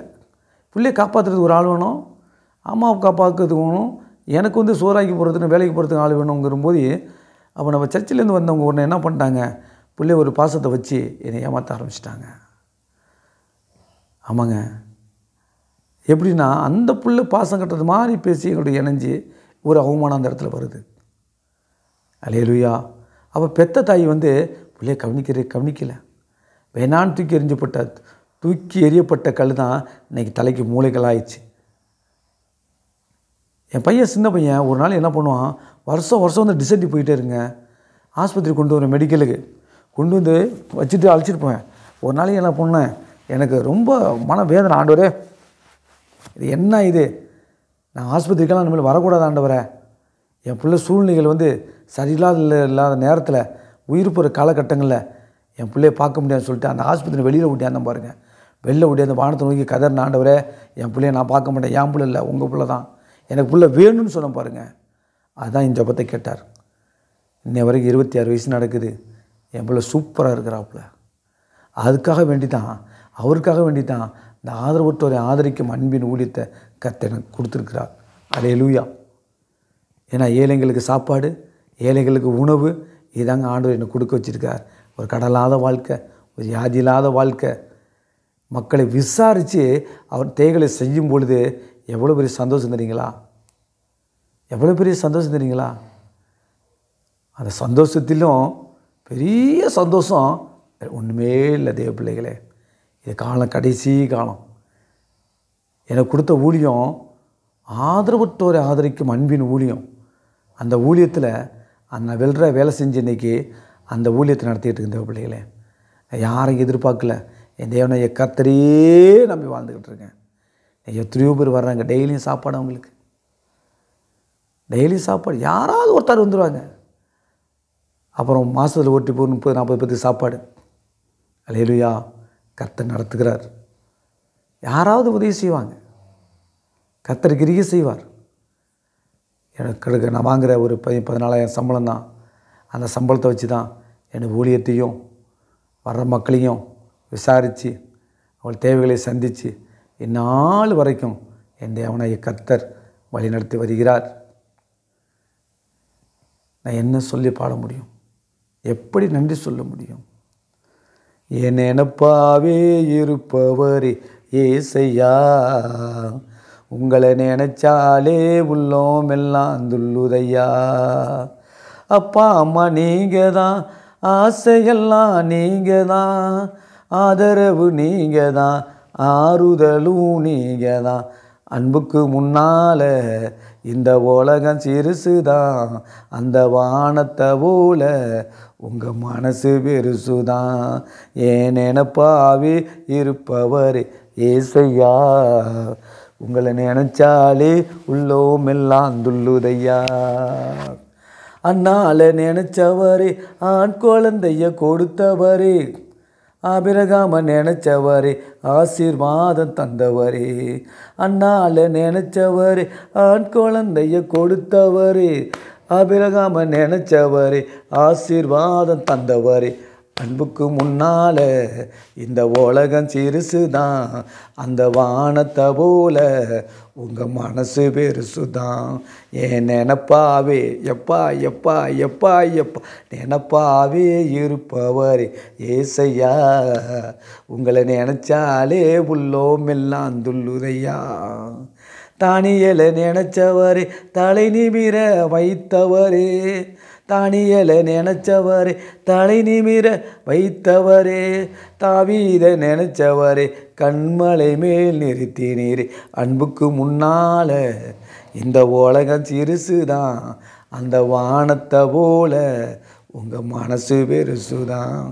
ஏன் நினப்பாவே இருப்பவர் ஏசையா, உங்களை நினச்சாலே உள்ளோம் எல்லாம் துள்ளுதையா. ஏழை என்ன நினச்சவரே, தாயின் கருவினிலே தெரிந்தவரே, பெயர் சொல்லி அழைத்தவரே பெரியவனா மாற்றினீரே. உங்கள் அன்புக்கு முன்னால் இந்த உலகம் சிறுசு தான், அந்த வானத்தை போல உங்கள் மனசு பெருசுதான்.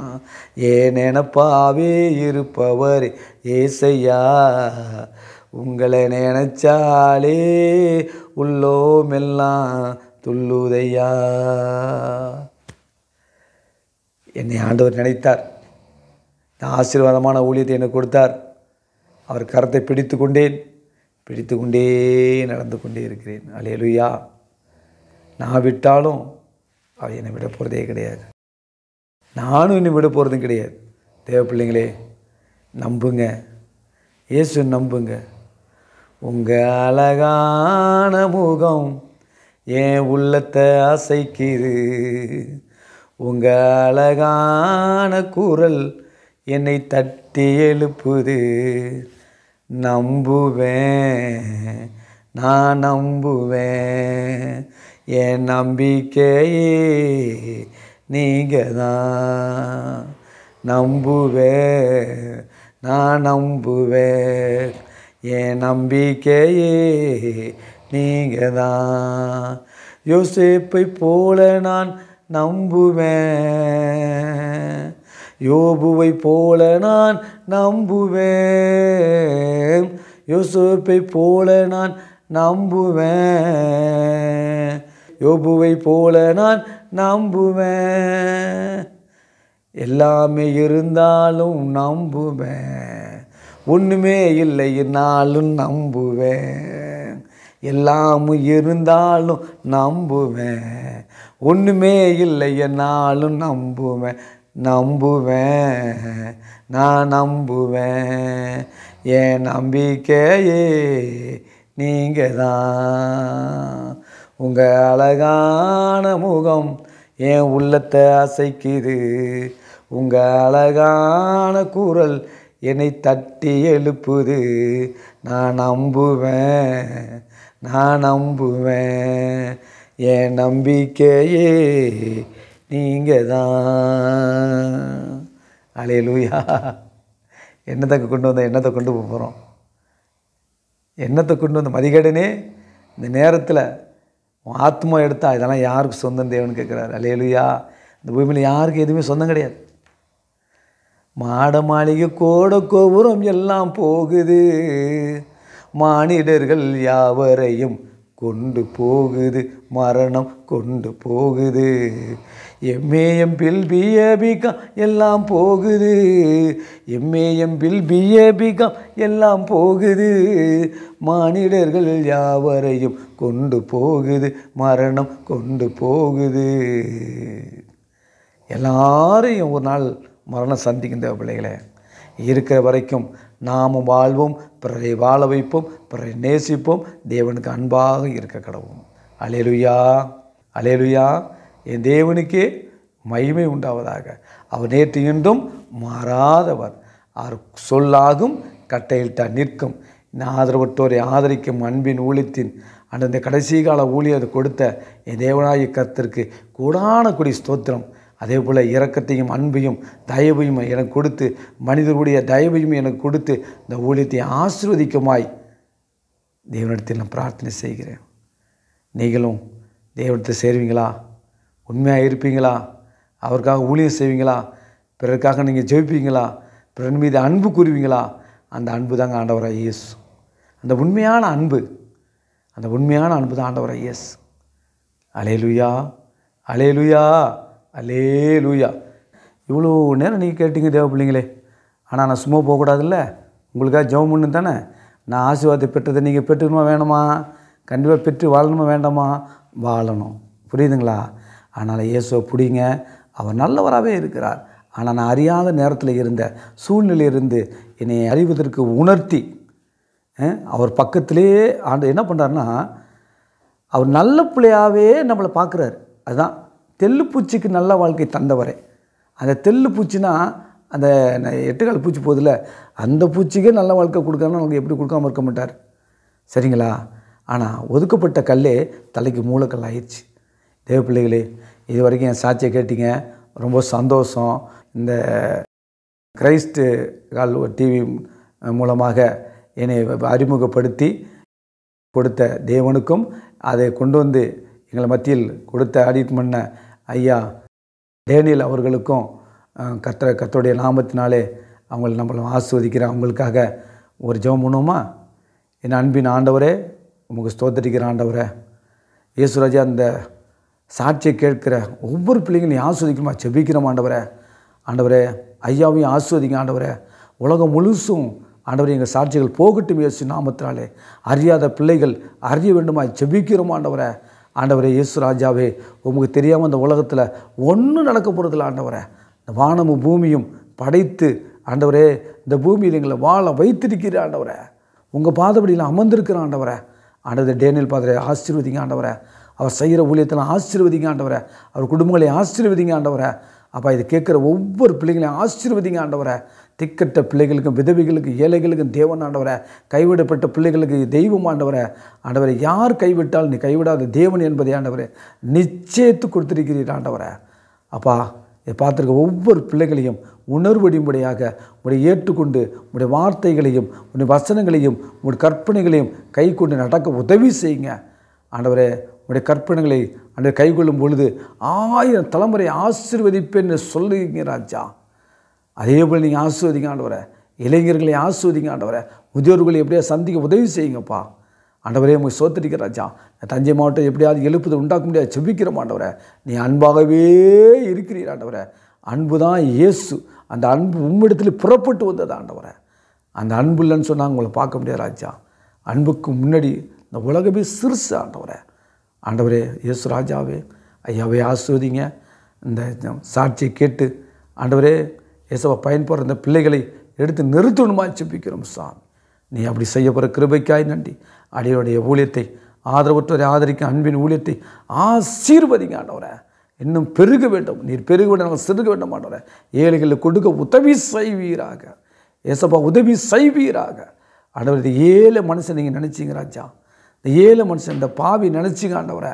என்னை ஆசீர்வதிக்கிறீங்க ஆண்டவரை. இதை பார்க்குற ஒவ்வொரு பிள்ளைங்க நீ ஆசீர்வதிக்கமா செபிக்கிற மாட்டவரை. அது குடும்பத்தில் மாற்றங்களை உருவாக்க முடியாது செபிக்கிற மாட்டவரை. ஆண்டவர் கடன் பிரச்சனை மாறட்டும், வியாதி பிரச்சனை மாறட்டும், பல சூழ்நிலைகளை மாறட்டும் ஆண்டவரை. இயேசு காலங்களையும் சமயங்களையும் மாற்றி கொடுக்கிறவர் நீர் தான் ஆண்டவரை. நீர் அப்படி செய்ய போகிற கிருபைக்காய் நன்றி. இயேசு கிறிஸ்துவின் நாமத்தினாலே ஜீவன் நல்ல பிதாவே. ஆமேன், ஆமேன், ஆமேன். அன்புக்குரியவர்களே, இப்பொழுது ரிச்சி சேரிட்டி ட்ரஸ்ட் மூலமாக ஒரு கிராமத்தையே தத்தெடுத்து அந்த கிராமத்தில் வசிக்கும் கைவிடப்பட்ட திக்கற்ற முதியோர்களை கண்டுபிடித்து அவர்களுக்கு ஜாதி மதம் என்று பாராமல் தினமும் உணவளித்து வருகிறோம். எனக்கு சாப்பாடு கொடுக்கறதுக்கா ஆளே இல்லை, வீட்டில் சாப்பிடுன்னு சொல்கிறவங்களே இல்லை. அந்த மாதிரி வர வாங்கிட்டேன். இப்படி ரொம்ப வேதனையாக இருந்தேன். நான் நம்மளுக்கு சாகிற நேரத்தில் இன்னும் சுயநாள் கிடச்சின்னு வேதனையாக இருந்தேன். அப்போது ஏசப்பா சாப்பாடு போய் சாப்பிட்லாம் என்கிட்ட சந்தோஷமாக வந்தேன். வந்து சாப்பிட்டுங்கிறேன். சாப்பாடு போடுறவங்களுக்கெல்லாம் நன்றி ஏசப்பா, நல்லா வாங்கினவங்க நல்லா இருக்கணும், எங்களுக்கெல்லாம் சாப்பாடு கொடுக்குறாங்க, நாங்கள் பசியில்லாத சாப்பிட்றோம், அவங்க நல்லா இருக்கணும், அவங்க நல்லா இருந்தால் எங்களுக்கு ஒன்றும் கொஞ்சம் சாப்பாடு சாகிற வழியில் கொஞ்சம் சாப்பாடு கொடுப்பாங்க. எனக்கு யாரும் கிடையாது, பிள்ளை இல்லை, பொண்ணு இல்லை, யாரும் இல்லை. சாப்பாடு பாரு ஐயாவா, நல்லா ஊடு குடும்பம் நல்லா ஆசீர்வதிக்கணும் ஆண்டவரை. ஏச நாமத்தில் மகிமுண்டாட்டு நானே ஒரு அண்ணாச்சி சுவாமி நான் வர்றேன். இந்த காலை கொஞ்சம் முடியல, ஏந்துக்க முடியல, என் உடம்பு ஆரோக்கியத்தை கொடுப்பீங்க. சாப்பாடு வந்து சாப்பிட்டு பாரு, உடம்பு ஆரோக்கியமாகுது. ஏசப்பா, எனக்கு இதுதான் துணை, எனக்கு யாரும் கிடையாது. இந்த சாப்பாட்டில் தான் நான் வாழ்ந்து சாப்பிட்டு போய் பார்த்துக்கிறேன். அதான் ஏசப்பா, உனக்கு நன்றி, கொடியான கொடி நன்றி ஏசப்பா. அன்பானவர்களே, வேதம் சொல்லுகிறது, இரக்கமுள்ளவர்கள் பாக்கியவான்கள், அவர்கள் இரக்கம் பெறுவார்கள் என்று. நன்மை செய்ய உனக்கு திராணி இருக்கும்போது அதை செய்யத்தக்கவர்களுக்கு செய்யாமல் இராதே என்றும் வேதம் சொல்லுகிறது. அது மட்டும் இல்லைங்க, ஏழைக்கு இறங்குகிறவன் கர்த்தருக்கு கடன் கொடுக்கிறான் என்றும் வேதம் சொல்லுகிறது. உங்களுக்கு ஒரு அன்பான வேண்டுகோள், நீங்களும் இது போன்ற அநேக கிராமங்களில் ஒருவேளை உணவு கூட இல்லாமல் முதியோர்கள் கஷ்டப்பட்டு வருகிறார்கள். இந்த கைவிடப்பட்ட முதியோர்களுக்கு உணவளிக்க விருப்பமுள்ளவர்கள் இந்த மகத்தான ஊழியத்தில் இணைந்து கொள்ள அன்புடன் அழைக்கிறோம். தொடர்புக்கு 7200713563. கர்த்தர் தாமே உங்களை ஆசீர்வதிப்பாராக. ஆமேன்.